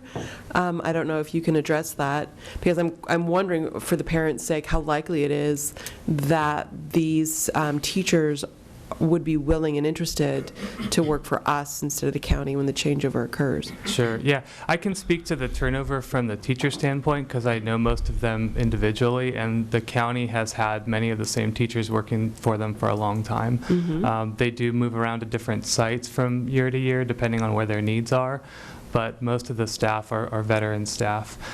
In terms of whether they would come and work for us, that's an individual decision that they'll all have to make.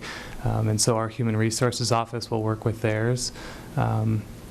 That was one of the questions that came up repeatedly from parents, and we welcome those staff, but we also know that it's going to be an individual decision that they have to make. Mm-hmm. And then just in a line, when you're in the previous presentation, you were talking about some ideas for changes for future years out, giving that kind of notice. Is there any thought in the future of bringing the ED program under Santa Barbara Unified's jurisdiction? We're already the operator for the CTE program for students with emotional disturbance. Oh, okay. Yeah. completely missed that changeover, so that great. Yeah, correct. We have two that we operate, one at Santa Barbara High and one at Harding Elementary, that are not regional programs, that are district programs, but the regional operator for the high school and the junior high programs is Santa Barbara Unified. And that is, for the junior high, that is still out of Goleta Valley as well, correct? That's correct. Is there any thought of changing locations? Or would everything stay exactly where it is? No, we're planning to keep the classes exactly where they are. Okay, great, thanks. Anyone else? Ms. Eidelson? Not sure if you said this or not. So as the preschool program were to transition to be district and this, would there be any county services left? There would. So the version of this class that serves elementary age students still exists on the Hollister campus and on the Aliso campus. And we have Santa Barbara Unified students attending those programs. For transition age students, there's a program on Mission and State Street that the county operates, and they would continue to operate. And how about like the Roosevelt program? That would Yes, the Roosevelt program is a preschool program, and that would remain with them. When we think about kind of the low-hanging fruit for us, these are the two classes that already exist on our campus, are already made up of our students, and so the amount of change that we're talking about is much less significant than if we were looking at those other programs. Okay. Both these items, will they come back as action items next week or next meeting Yes, they will. on the consent calendar? We'll clear up the internal inconsistencies in the typo. Okay, thank you very much. Thank you. Thank you all for coming.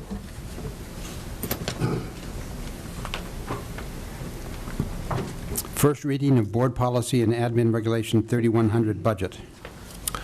Well, Ms. Chate, I don't know if I've shared this with everyone. She's away celebrating her daughter's marriage in Mississippi this week, and in her place is Conrad Tedeschi. Greetings. Good evening. We've missed you in the past. You haven't been here for a while. I'm just making a cameo tonight. Okay, You know, okay. I miss these meetings as well. And Wait tonight, a second. That's not what you said earlier this afternoon. That is what I said earlier. Our first AR and board policy is regarding the budget process, and I believe both of them have been updated to contain the language that has changed over time regarding the incorporation of the local control accountability plan, as well as the change in the regulations regarding fund balance. I guess, are there any questions that you would like to ask about that? I'm just kind of filling in for Meg, but this is what we do. This is our big, I don't know if you want to address them one at a time. The AR is a little more Can you just scroll down on that page? I have just a curious question, not a, the red mark out. The board encourages public input in the budget development process, and, which is whited out or crossed out, deleted. I mean, is the public invited someplace else to, other, LCAP and LCFF, but it just seems those are nice words to have in a document. To take them away almost seems like we're taking the public out of something. I think with the language of there being a hearing, the public hearing assumes public comment and public input on the process, as well as posting it 3 days prior and then publishing a notice in the news press or wherever it is. But yeah, I'm not sure why Those are all would be struck. procedural things that we all agree nothing ever happens at practically. But I don't know, it struck me wrong to take it out when we should always encourage public participation. Ms. Parker? There's new language that I'm looking through, though, trying to find where it says, like, you will not close that public hearing or you won't take a vote until every single person has spoken on it that wants to speak on it. I'm trying to look for where that is now. It's I didn't something see green. that. But that's, Yeah, that's really a technical issue, and if the board would like to see that encouraging language remain, that's pretty easy to keep in there for sure. I think probably don't know why, it's probably just crossed out by CSBA. I don't know. It just seems that this is more ongoing. Hey, public, whenever you want to talk to Dr. Cash, talk to him. You don't need to wait to a public hearing to do it. But I don't care. I just point that out because it just seems strange. I don't care either way. I like it. Yeah, I think we always encourage public input into. If anything, we could say the board encourages public input in the budget development process by, holding a public hearing or. Well, we have to hold the public hearing. Yeah, well, I'm just, so we don't necessarily say it's one and the other, that it's through the means that you are describing, Mr. Tedeschi. Or we could spell it out a little more if you wanted. No, I don't need it spelled out. I just wonder why we took it out. But I think it's great. I'm fine with leaving it as is with that, just that part. So leaving the language in, not crossing it out? Yeah. Okay. Okay, that's Yeah, 3, that's so fine. go ahead, leave it in. Do you remember that, Mr. Tedeschi? I will. Thank you. I'll make a note. Okay. Make sure Meg. I mean, if you find there was a logical reason or a legal reason to take it out, that's fine, too. I don't think there is. Okay.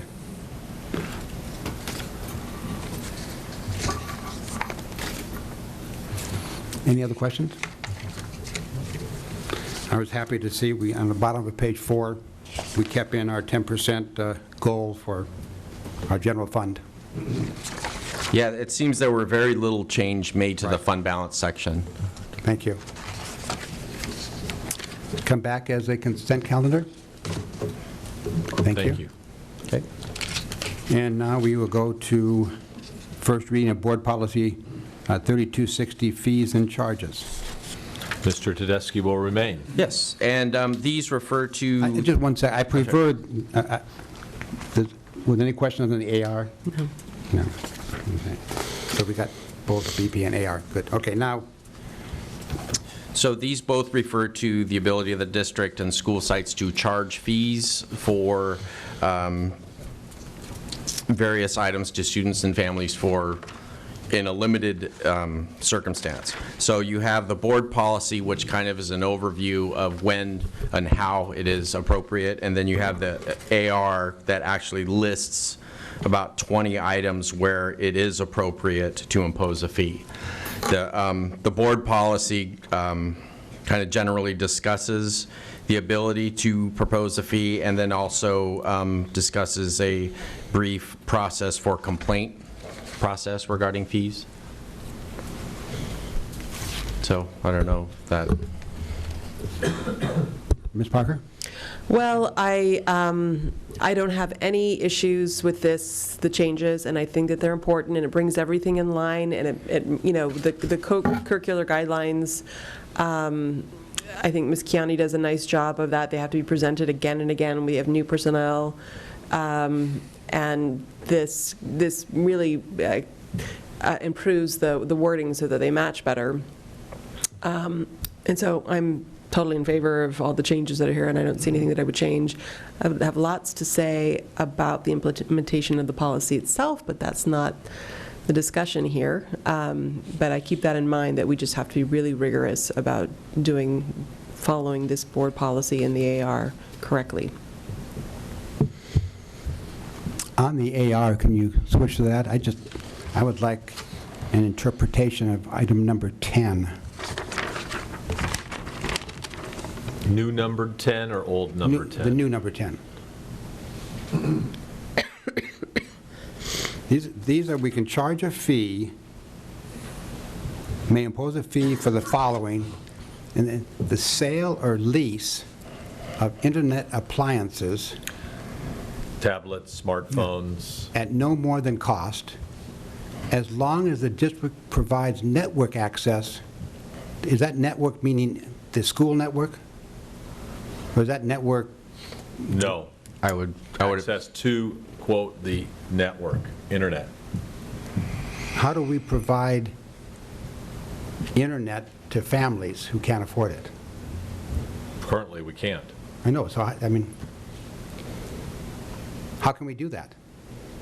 Well, we're hopefully we'll have a proposal to you from Mr. Rickman by the end of the school year in relationship to how exactly we are going to be doing that. Mr. Rickman and I are thinking way outside the box. Yeah. But by putting this in the policy, are we, well, maybe, are we selling and leasing computers now? Is that No. what our plan is? We are not. We're not leasing? We're not a vendor of sales or leases. We're not leasing iPads to parents? No. Are we doing iPads? That's what I did. No, we're not the vendor. The vendor is Xerox, or The vendor is what's the name of that company? Invest for Learning, I believe, maybe? Yeah, but Is there's that a whole particular program? company that's we're working with. But that's Xerox, who just Xerox. manages the accounts. Manages the account, but... Correct. We're not the vendor. So, but who's leasing the iPads to the parents? No one's leasing iPads. We're selling, Apple is selling iPads. We're kind of the vehicle through which that happens in our relationship with Xerox. Okay. Ms. Parker? I'd like to point out, though, on the AR, an important one, number 20, that is being crossed out, and that is that we can charge for physical education uniforms. And I think the practice has been to simply charge parents, and then if a student couldn't pay, then there was some sort of workaround done. But this is explicitly crossing off physical education uniforms, and so I want to be sure that we are talking about that. I'm hopeful that hasn't been our practice to charge for PE uniforms. I believe what our practice has been is to have for sale at the school site PE uniforms for parents to buy. And I'm sorry, how is that different from charging for PE uniforms? It's, we're not selling them. We just have them available for them to buy. And a PE uniform is required, and if students can't afford them, or parents can't afford to buy them, then we provide them for them. It's a very fine line there, Dr. Cash. It is a very, trust me, it's been vetted by attorneys. Yeah. I think that with this being crossed off this way, and it's really interesting the way that you're presenting it, because now I'm connecting some dots about why PTSA is involved, for example, in the sale of uniforms at the high schools, but not at the junior highs necessarily. And so I think that maybe we need to take a look at that. I'm certain Dr. Drotti will. Okay.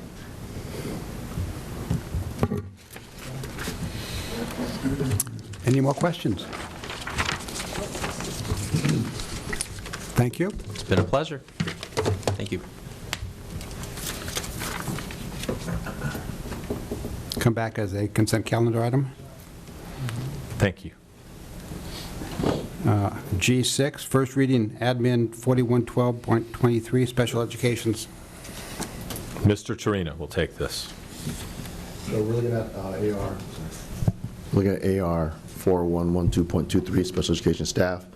The regulation was updated for a section on teachers of students with autism, which we did not have. Actually, this was going to be updated in April, and we decided not to bring it to the board. We had a sense that this might be changed, and it has been. We're trying to update the credentials and add authorizations available from the Commission on Teacher Credentialing for authorization in instructional special education. So in a couple of the conferences that I've been to regarding HR and personnel, on the horizon is a very large shortage of teachers, in particular our math and special ed teachers. What this AR does, it gives us some flexibility in qualifying and credentialing people who may not have a special ed credential or have a special ed credential and don't have a single subject credential in regards to a specific content area. So this is going to allow us a little more room as we get people applying to positions to put them in areas that we have great need, special ed being one of them. I'll be actually attending a conference on Friday afternoon at the University of Southern California about our district participating in a fellow program with USC, particularly for teachers that are looking to become special education teachers in the moderate to severe, as well as teachers looking to teach in the STEM field. Because there, as Mr. Trina has noted, there's a looming shortage of tens of thousands of those kinds of teachers in California. Can you scroll down one paragraph? It appears to me that the portion that hasn't been changed in black there followed the section that's eliminated, but then the section that follows is a reinterpretation of the paragraph that was eliminated. It just seems that one dark is out of place now. I mean, if you read that, I mean, it just seems to stand alone and gives the impression we can hire somebody as an intern to teach classified instruction to students with disabilities if there's an established district intern program. I mean, do we have an established district on that? But it just seems out of place where it used to follow the paragraph, now it's before the paragraph. I don't know. Do we have many interns actually teaching students with disabilities? Not right now, we don't, because there's a huge shortage of anyone interested in teaching students with disabilities. So, but in the past, we have had internships through Channel Islands, and I think Antioch. Well, if you scroll down one more page, there's a whole bunch of new green that's added. And I guess my question is that one section that stands alone, does it belong more in this documentation here than as a standalone paragraph? I don't know if it does or not, but can you look at that? Yes. Absolutely. And then scroll to page 3.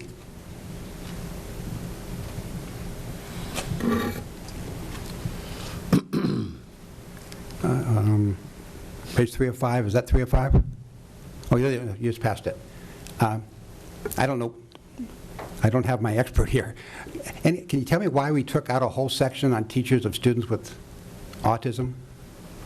I think the intention was to have more flexibility. This was very specific to students with autism, so teachers had to have certain specific credentialing for autism. The current iteration of what they're trying to do is they may have a special needs credential, special education credential, but not specifically in autism. So some of the magic that Ann Peak does in regards to making somebody qualify would be looking at their transcript, see if they have some classes, and then try to match that to what CTC is now saying. Maybe this teacher can teach autism, and then we do some type of support, workshops, conferences, or training for that specific teacher.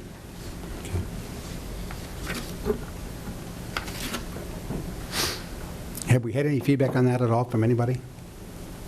That particular section? No. Has anybody had any feedback? No. Okay. Ms. Parker? Is this pretty straightforward, the CSBA template that Yes. it's changing to? Okay, thank you.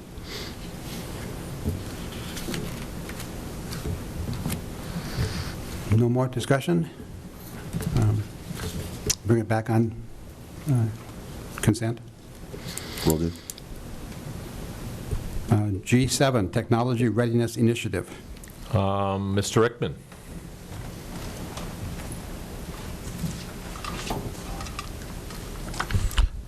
Dr. Cash, President Herron, board members, you have my proposal as part of the board packet, and I'm here to field questions.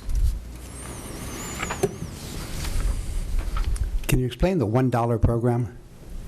The $1 program? Yeah. So at the end of an Apple lease, you can, so if we lease 185 devices, for $1, you buy the whole lot of 185 devices. So it's not $1 per device, it's $1 for all of them. And it's a buyout at the end of the lease. So we buy them out and we own them. Correct. And then we can sell some of them back to Apple? So you have two options. You can buy them out, or we can sell them back to Apple. If we buy them out, then we would sell them to employees at the reduced cost, the same cost we would sell them to Apple.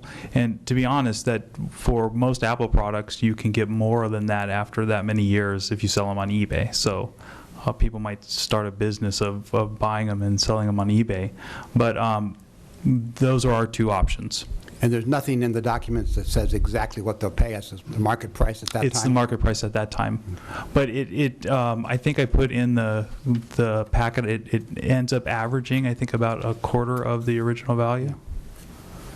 And so as I understand it, we're paying for this, we're paying it for the initial schools, and you've got a list of suggested schools for the first year. Correct. But then every year thereafter, It comes from the district funds. It comes from off the top of the allocations that would have otherwise gone to the schools. So we're going to do that evenly based on the number of teachers at each of those sites. That use them. Not Great, us, yeah. everyone's going to get them, but yes. No, well, for the first year, there's 285. No, yes. And so the second year, there'd be those same 285 and another 285. Correct. So But the principals all agreed that they want this to come back to the district. So in order to fund the program, it has to come off the top of their allocations across the board, whether they're participating in year 1 or year 5 or year 4. Okay. That's interesting. And they all agree? They all agreed, unanimously. Do we have that in writing? Indeed. I could probably get it. Yeah. Okay. I have a follow-up question Yes. of that. When I heard they all agreed, I thought, well, can you just tell us a little bit about the process of how you got their feedback and what type of things came up for this? Because it is being taken out of site allocations and... We had a long talk over the course of 2 PLT sessions about what to do about the issue. And sites, all the principals were like, this is something that we don't have time to be responsible for, knowledge to be responsible for, and it would just be so helpful if, like in every other business in the world, when you come in and you get a job, you're handed the tools of that job, like any other professional. So that's what they were hoping we could do. Where do the site councils come into this equation?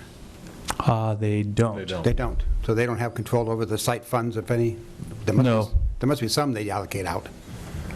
Yeah, well, one of the interesting things, as board members are aware, is that there's at least this much money spent throughout the district every year on purchasing computers in a very disparate, kind of uneven way.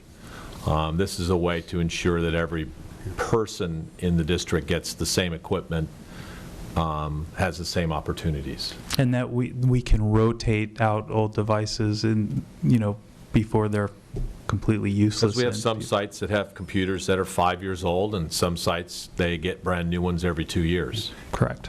Who makes the decision on an iPad versus Mac Air? You got 185 of each. We're going to get 100. That is going to be our standard. But who gets them? Who gets the... Every teacher. They get the iPad? We'll get a MacBook Air and an iPad. Oh, okay. I didn't understand that. Yeah. Okay. Ms. Parker?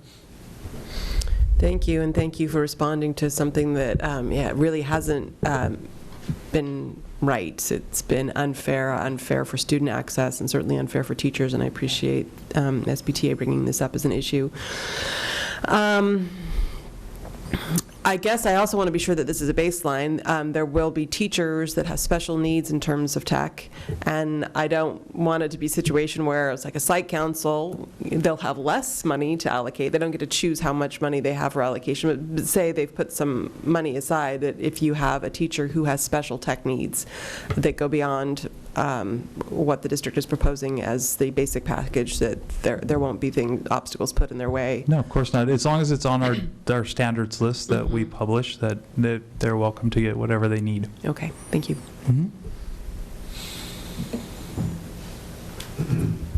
I think it's great because I think there's always that need to make sure that all teachers have that access. And speaking from knowing how teachers are rotating through classrooms and some of them not having a specific place, it addresses that issue because we do have teachers who have that. They don't have a specific desktop computer they can go to. Correct. Because they have 3 classrooms or 2 classrooms or 4, or they're going between sites. And so that addresses that need, which I think is a really important one. The other thing that I think that I've heard spoken of is, and I guess this is more of a network and connectivity issue in terms of being able to connect to printers and having that as part of your tool set too. Not that we want to have all teachers printing everything they can possibly get their hands on, but maybe addressing that as part of it too. How do we address that? Everyone should have access to printers, so if they don't, they need to file a support ticket. What I'm saying in terms of this being a tool set, like you're getting your iPad, that we make sure that they are aware of how to connect to whatever printer resource they have at that point in time. Yep, absolutely. Yeah. And I presume that basic training in the use of iPads and Mac Airs will continue to take place? in Yeah, depth? and I think we are, that's something I'm very proud of. I think we're way out in front on all that, so yes, of course. It Some can who never don't- end. Never end. Yeah. But also how to, like the main speaker at the iLearn, I took away from her that teachers have the responsibility to be creative, to go looking, that they shouldn't just wait for you to walk up and say, here's how you use it, here's the program you can use.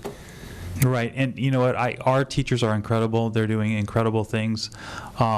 They're not waiting in many instances, so, yeah. It's a good culture to establish. Absolutely. That this is a creative kind of thing. Anybody else? It sounds like a great step forward. Great, thank you very much.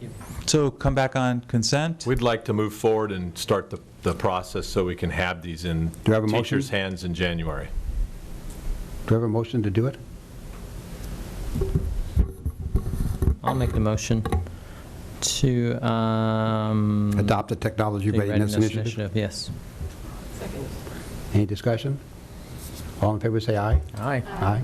Opposed? Go for it. Awesome, thank you. Thank you. We only do that once a meeting, so don't everybody else feel bad. You can call Apple tomorrow morning. G8, interesting topic, discussion regarding Happy Canyon. And I see we have Mr. Cronshaw in the audience, and you won't need to fill out a talking slip. If you want to say anything, we'll pop in, we'll use you as a resource. You don't need to. No. No, you don't need to. Just come up forward, and I have no idea what this got. You can come up here. I have no idea where this Paul may discussion... not want to sit Yeah, up here. yeah. He was looking pretty cozy back there. I don't know where the discussion will go, but you're a resource person, so we appreciate everything you do. Discussion, Dr. Cash, what did you have in mind putting this on? Well, that's interesting, because I got asked that by, I think that's Mr. Ham back there, reporter, and I said, well, our board had the opportunity to engage in a beautiful field trip facilitated by Dr. Cronshaw to the property at Happy Canyon, which the district has owned for near 60 years. And I thought tonight would be an opportunity. You couldn't have an opportunity to talk about its use, its disposition, whatever, unless it was in a public meeting, and tonight it's before you for that opportunity to talk about it, give direction to staff, certainly ask questions of our resident expert. And I also should note that Mitch Tarina is very familiar with the property as well, so having taken several trips there. So we're here to answer questions, but we're here to listen. Anybody have any comments or thoughts? Dr. Paz? I did a little bit of research in terms of this, and so the board actually addressed this in 2004 as part of the facilities committee that they had sort of gotten together. And so if you look at our minutes from 2004, we had a facilities committee that actually looked at all of our properties, including Happy Canyon, the other properties we have in the city, and then the issues around the city, so the fire station. So that was addressed in 2004. There was some recommendations made. The recommendations were sort of loose, and the recommendations were actually to come back to the board and have further discussion, but loose recommendation around this particular property was to keep it as a place of nature and to use it as a place where students could visit and use that as a resource in that sort of way. So just as a point of reference for the board to think about. Ms. Parker? And 11 years later, it comes back for discussion. Awesome. I hope that we can be discussing this. Hey, I wasn't here in 2004. Okay. Well, and honestly, I appreciate so much finally getting a chance. I've been on the board since 2006. I've wanted to go visit Happy Canyon since 2006, and it took 9 years for that to happen. And thank you, Dr. Cash, and thank you so much for guiding us through. It was fabulous to see. It's a beautiful, beautiful property. And what I really came away with was a sense of what a waste in that it's a gorgeous property that we have taken the idea of no development to the point of doing nothing, meaning that it's really, most of it is inaccessible. I mean, I think if we are to keep it, I mean, I want either our students to use it or the public to use it. And I feel like if we're going to have it so that students are going to use it, then we need to at least put in a few trails. And so that when they're going, it's just not walking on a road. And so I really feel like if we keep this property, that we need to do some work that would facilitate students being able to interact with nature. And so we would need to put some money into it, some time, and then personnel. And so we need to think about whether, what the competing priorities are for the district. Is this a role that we want to take on, or is it a role that might be more appropriate for a different agency? So I'm just thinking about that. Ms. Idelson? I think in my mind, how is this practical?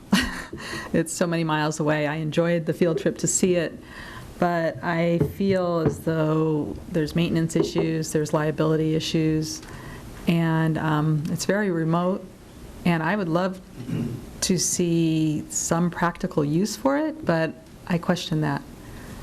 And, we all love nature, but to get students there, I know there's been many ideas tossed around about, a camp idea for troubled youth, different things, but would the district really have the capacity to do something like that? Is that, a goal of ours at this point? I mean, remind me how many miles away, or the public, how far this is from the Santa Barbara School District. Can you go to the microphone, Paul? It is approximately an hour and 15 minutes from here. Okay, so I mean, it was a wonderful trip. Right. It took, the better part of the morning to go see it and walk it and be there. I think there's definitely value in the property. I question whether, as a school district, that value can be appreciated by us. So if there's anything you want to sell me on, that would be great. Wow, where do I start? There's a big movement here, if you've read the book Last Child in the Woods, about how to get our children out into the nature, away from all these electronic devices. Any type of experiential learning that can take place, whether it be in the backyard or it would be, at half an hour away, I think is going to benefit a lot of students. And that's where I come from as part of my bringing and why I'm back in teaching everything, is to expose students to the nature. And that's one area back there which is really nice. It's easy to get to. It's got a road. It's not really a hike. And so I think that it's one of those ones where, the distance is there, the remoteness is there, but at the same time, it's one of those oases that you can take somebody to, and you can basically expose them to something that they won't get in their backyard. And that's the wilderness. And a lot of students don't know what's over the mountains. That's what I see here. So aside from the dangers, I saw the poison oak, but yet there were, good things, wonderful things out there.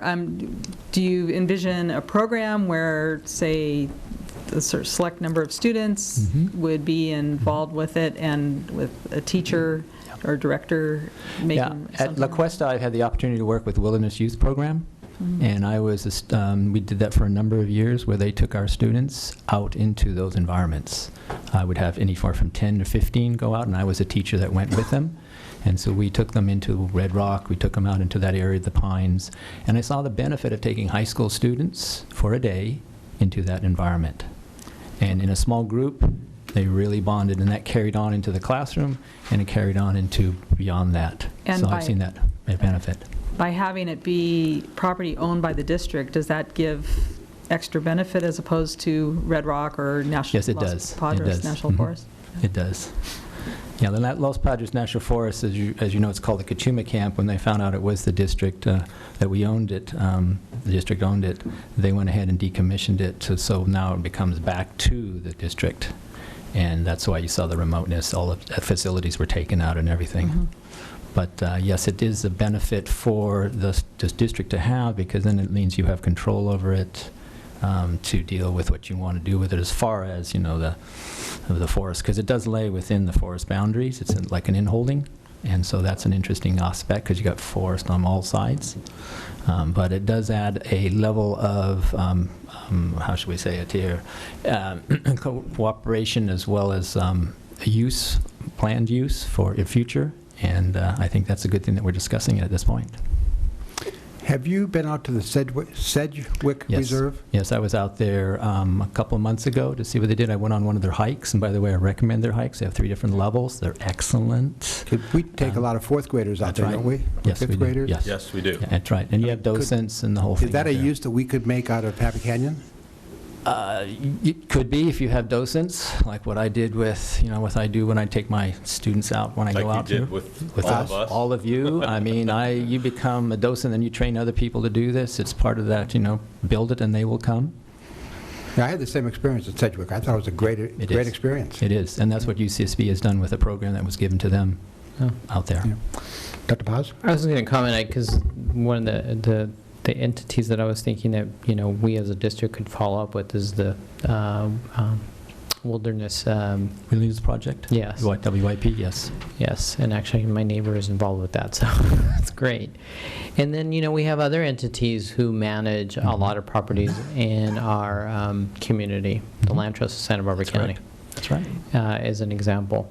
And so we don't have to necessarily, if we have good partnership, if we figured out a way, if there's a will, there's a way, to do that, to find a way that people could enjoy it, both the public and our students. I mean, we had something on the agenda today where we're actually allowing students to travel to Vietnam to experience another country.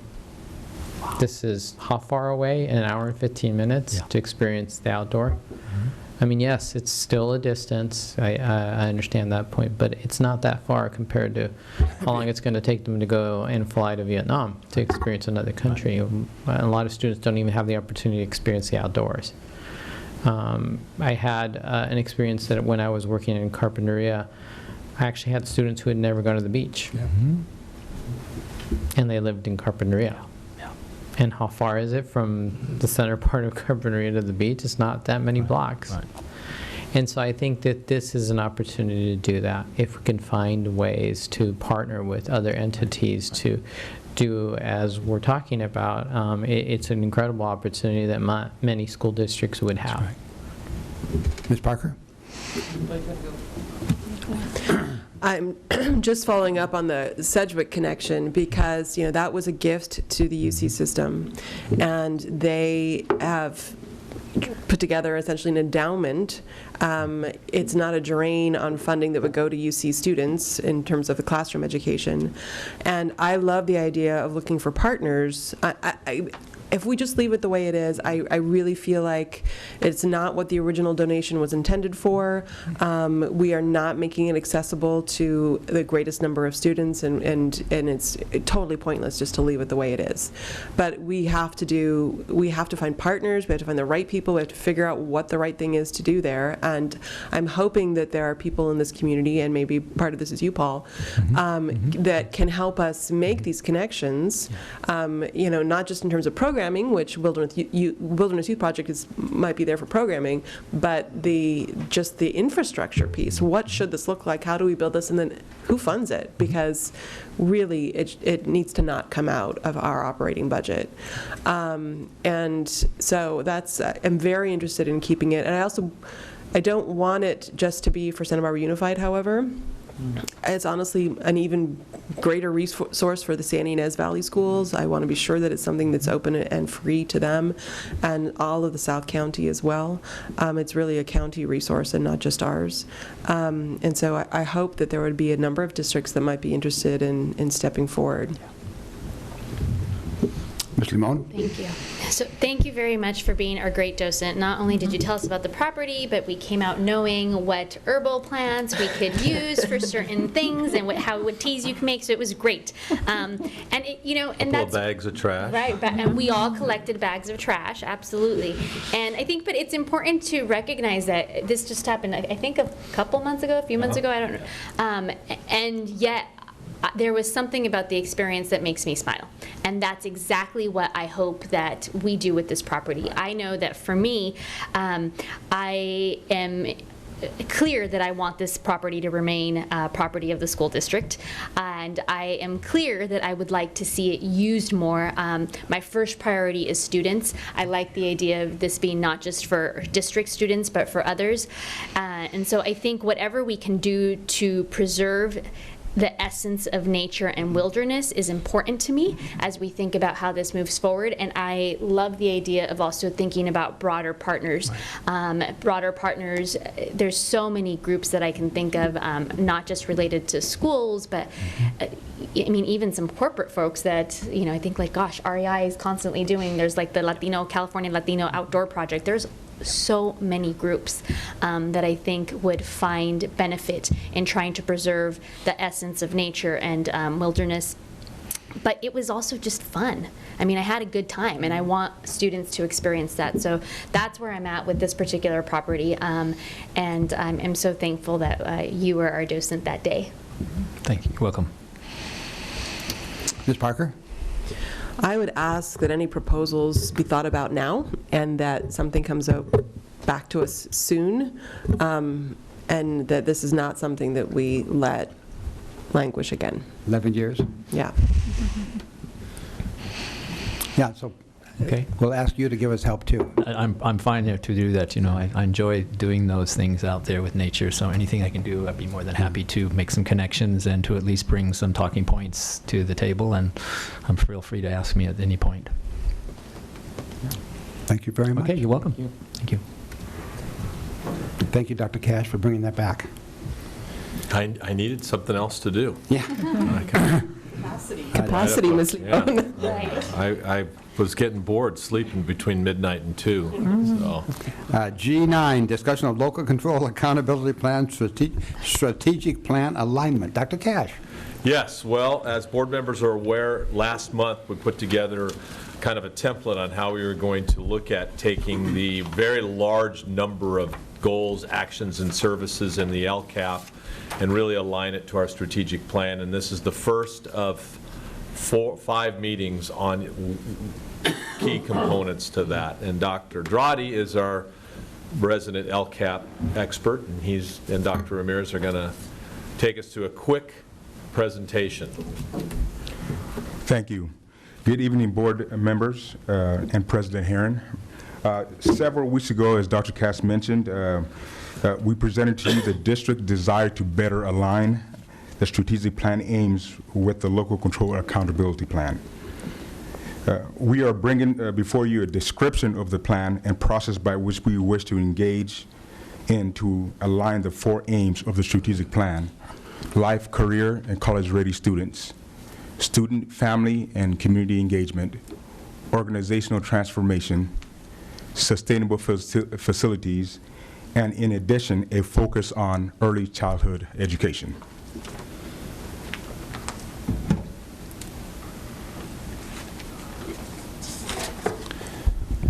Good evening, Board President, members of the board.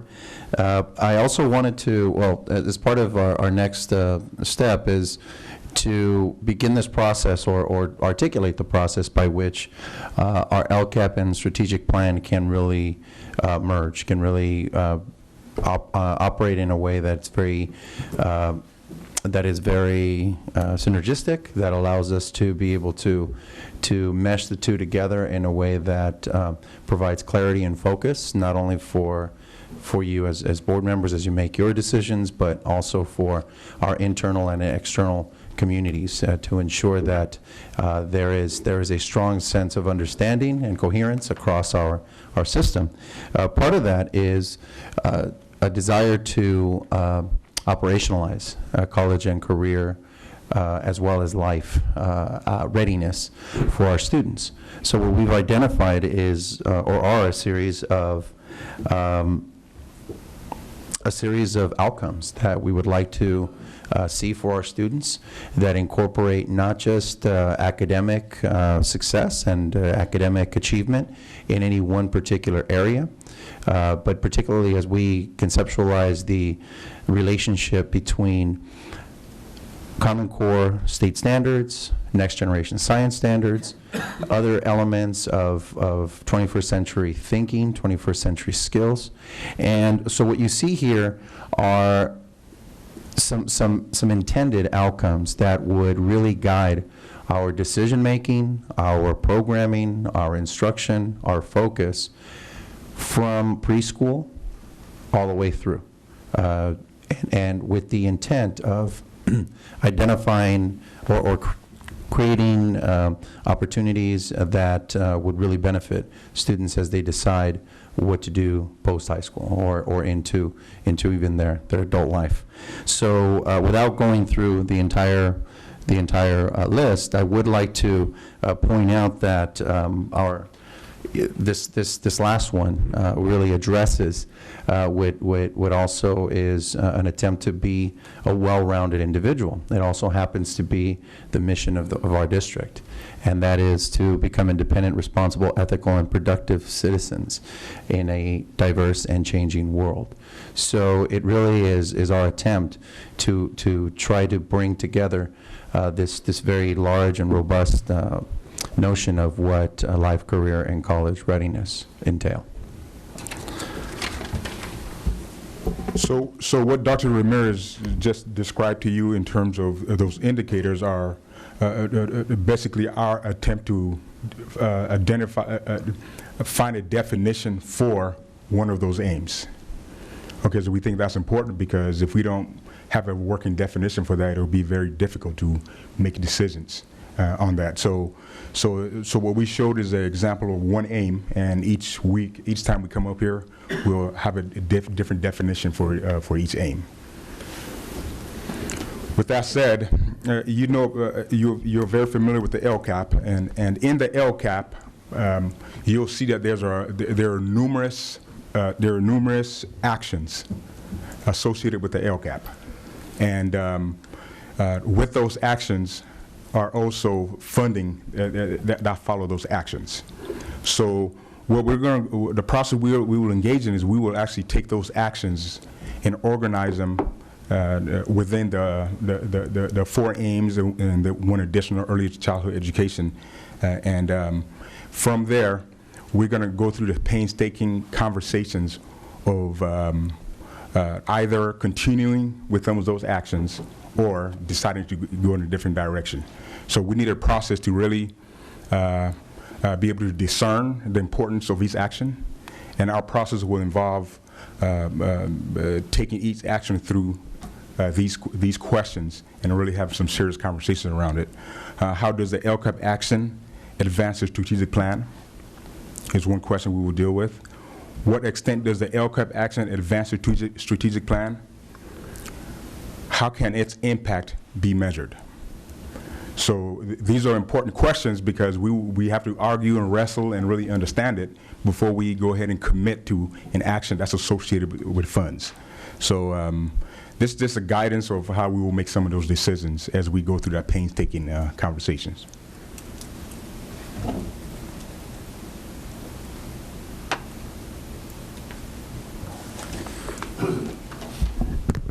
And next, you'll see that this is not intended to be an exhaustive list of all the actions that we'll undertake, but something that will happen more immediately is really working in a very focused way with our leadership, site leadership and district leadership, to go through the process of also clarifying this and having a really strong sense of how all of these, or how these 2 major plans begin to align.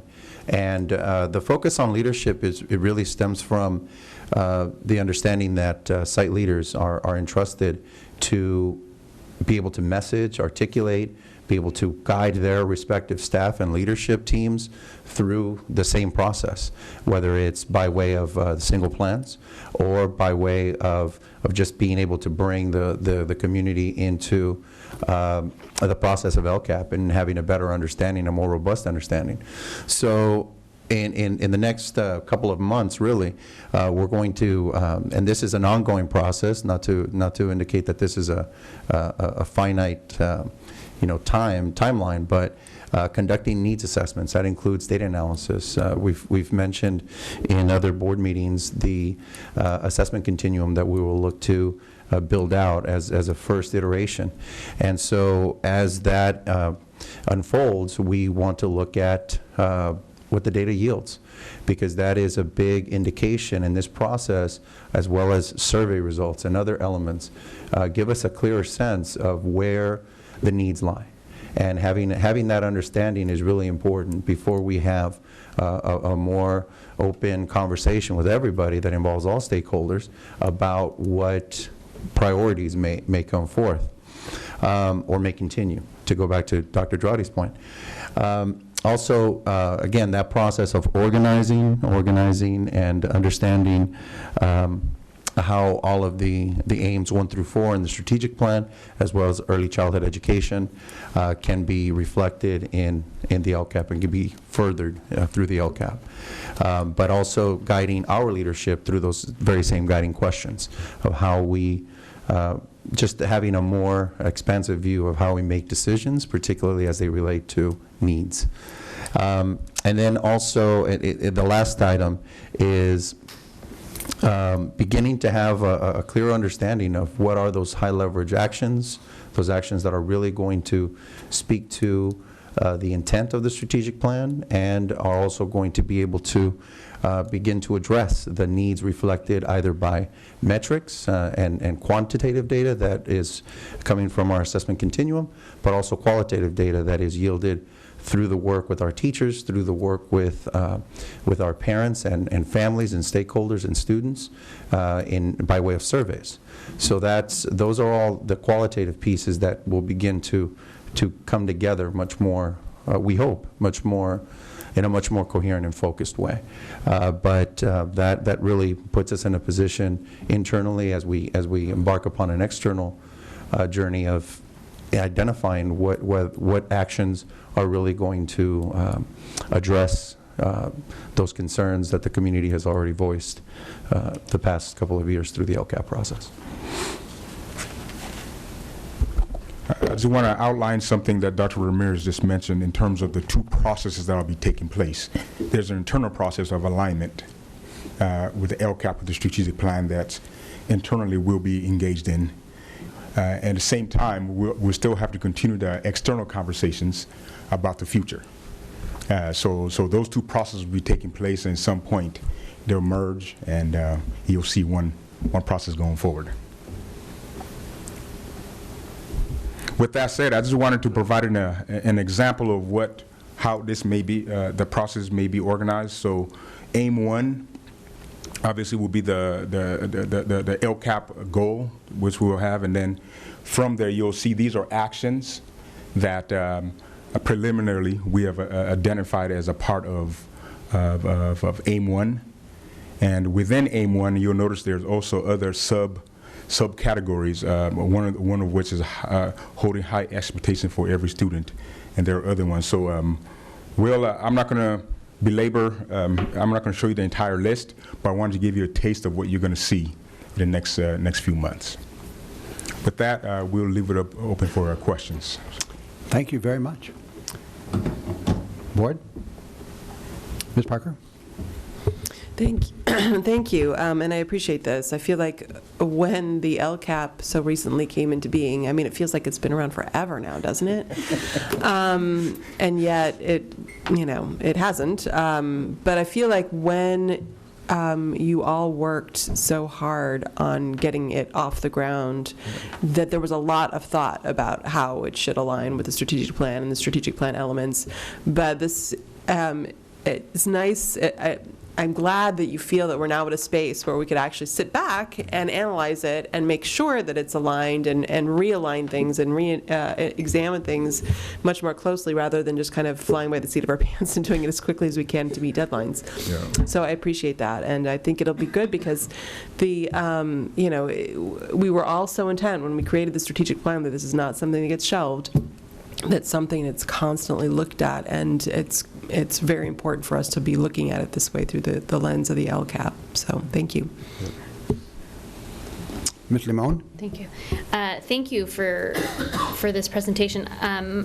My question is first year LCAP was what, 18, 20, 30 pages? 24. 24. And last year it was not 24 pages. Yeah. It was 24 multiplied by a lot. And so how do we think about, now that we're aligning, we're more actively, because we did align, but more actively aligning the LCAP and our strategic plan, how do we share that and communicate that with the public as we move forward? Is this a stage in the game where we think about that? Is there a way to do that with, I mean, the LCAP is so much work. Yes. Dr. Girardi, we have seen how hard you've worked to put that document together. Yes.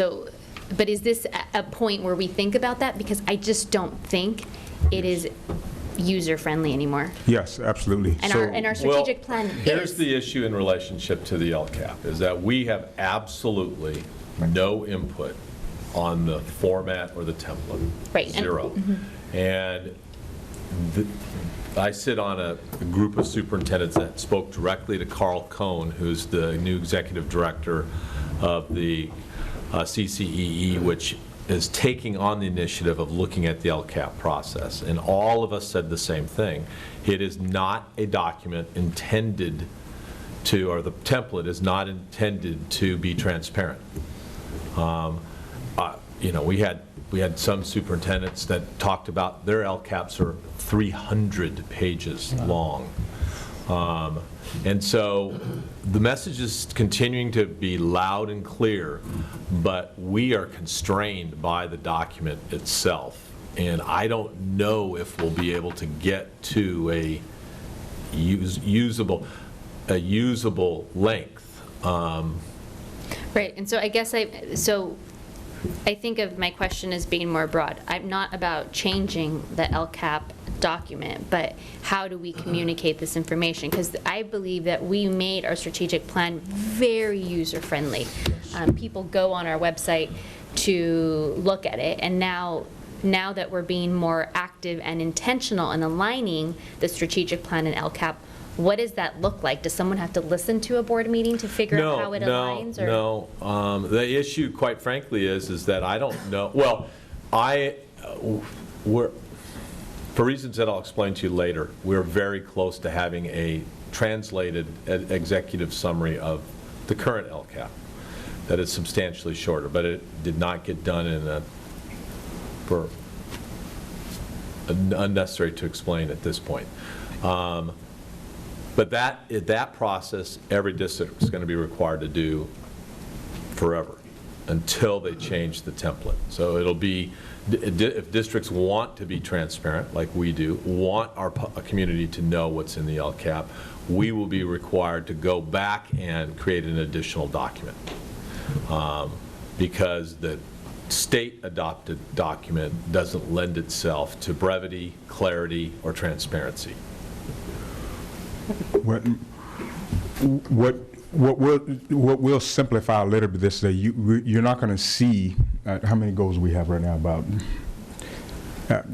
20-something goals. You're going to see 5 goals in the new iteration.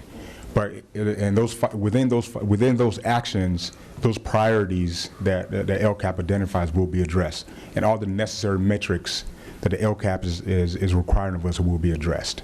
So, so the idea, I think one of the most important things is as we go forward with this merger, we have to explain to the public that nothing on the LCAP is forgotten. But if so we have to be very intentional about identifying where the current LCAP information is with respect to what the new iteration will look like, and really be intentional explaining that. And then as we go forward each year, I think it'll be clearer and clearer how as we start making these major decisions on what we're going to do, not do, we have to come back and explain against our expectations. We'll still be limited by the template, though. Ms. Parker. Sorry, I'm wondering, with what Ms. Limon is getting at, that, the LCAP is its own process that will have to be reported to the state in a certain way, but maybe it's an appendix to our strategic plan that explains, that has the links without it also turning to something that's overwhelming and unreadable. Currently, So- it's 15 pages in English. Right, so. We want to be able to Challenging. we want to be able to operationalize it and get the community to understand it and get our teachers to understand it, the people that are actually executing the work. And right now, it causes confusion the way it is right now. So we have to find a way to be able to communicate it successfully so people can actually operationalize and work on it. Thank That's you the very intent much. by this. So Thank you. Good luck. Thank you. There is no item to go back to. Coming events, you have a list of open houses coming up, and I'll hand this out that way. Thank you. That way. Just want to invite you all to Dia de los Muertos for Adelante Charter School this coming Sunday, 11 to 4 o'clock at Plaza de la Guerra. It's always a good family event. ICANN music program at Franklin on Wednesday at 5:15.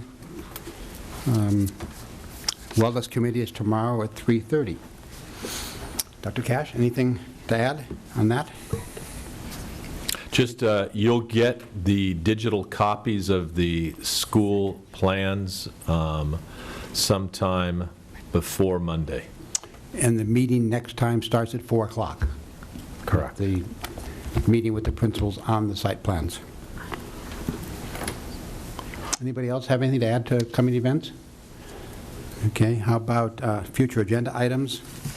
I mentioned one, I would like to have a review by staff of AR 7215. It hasn't been looked at since 2008, so most of it's probably still fine. So, Mr. Herron, we have to admit that you and I did not discuss this prior to tonight. Is that correct? Not that I know of. Yeah, well, I also brought with me that same administrative regulation and was going to suggest that the board consider that, so. Yeah, there it is. Thank you. I look at two items. One is the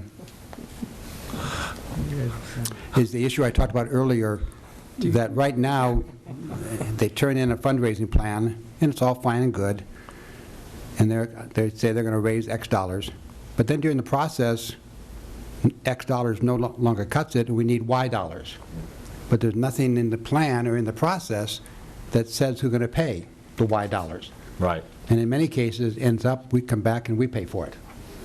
District funds or bond funds or something. I think fundraising committees need to know that, are they going to be on the hook for further money if it comes out?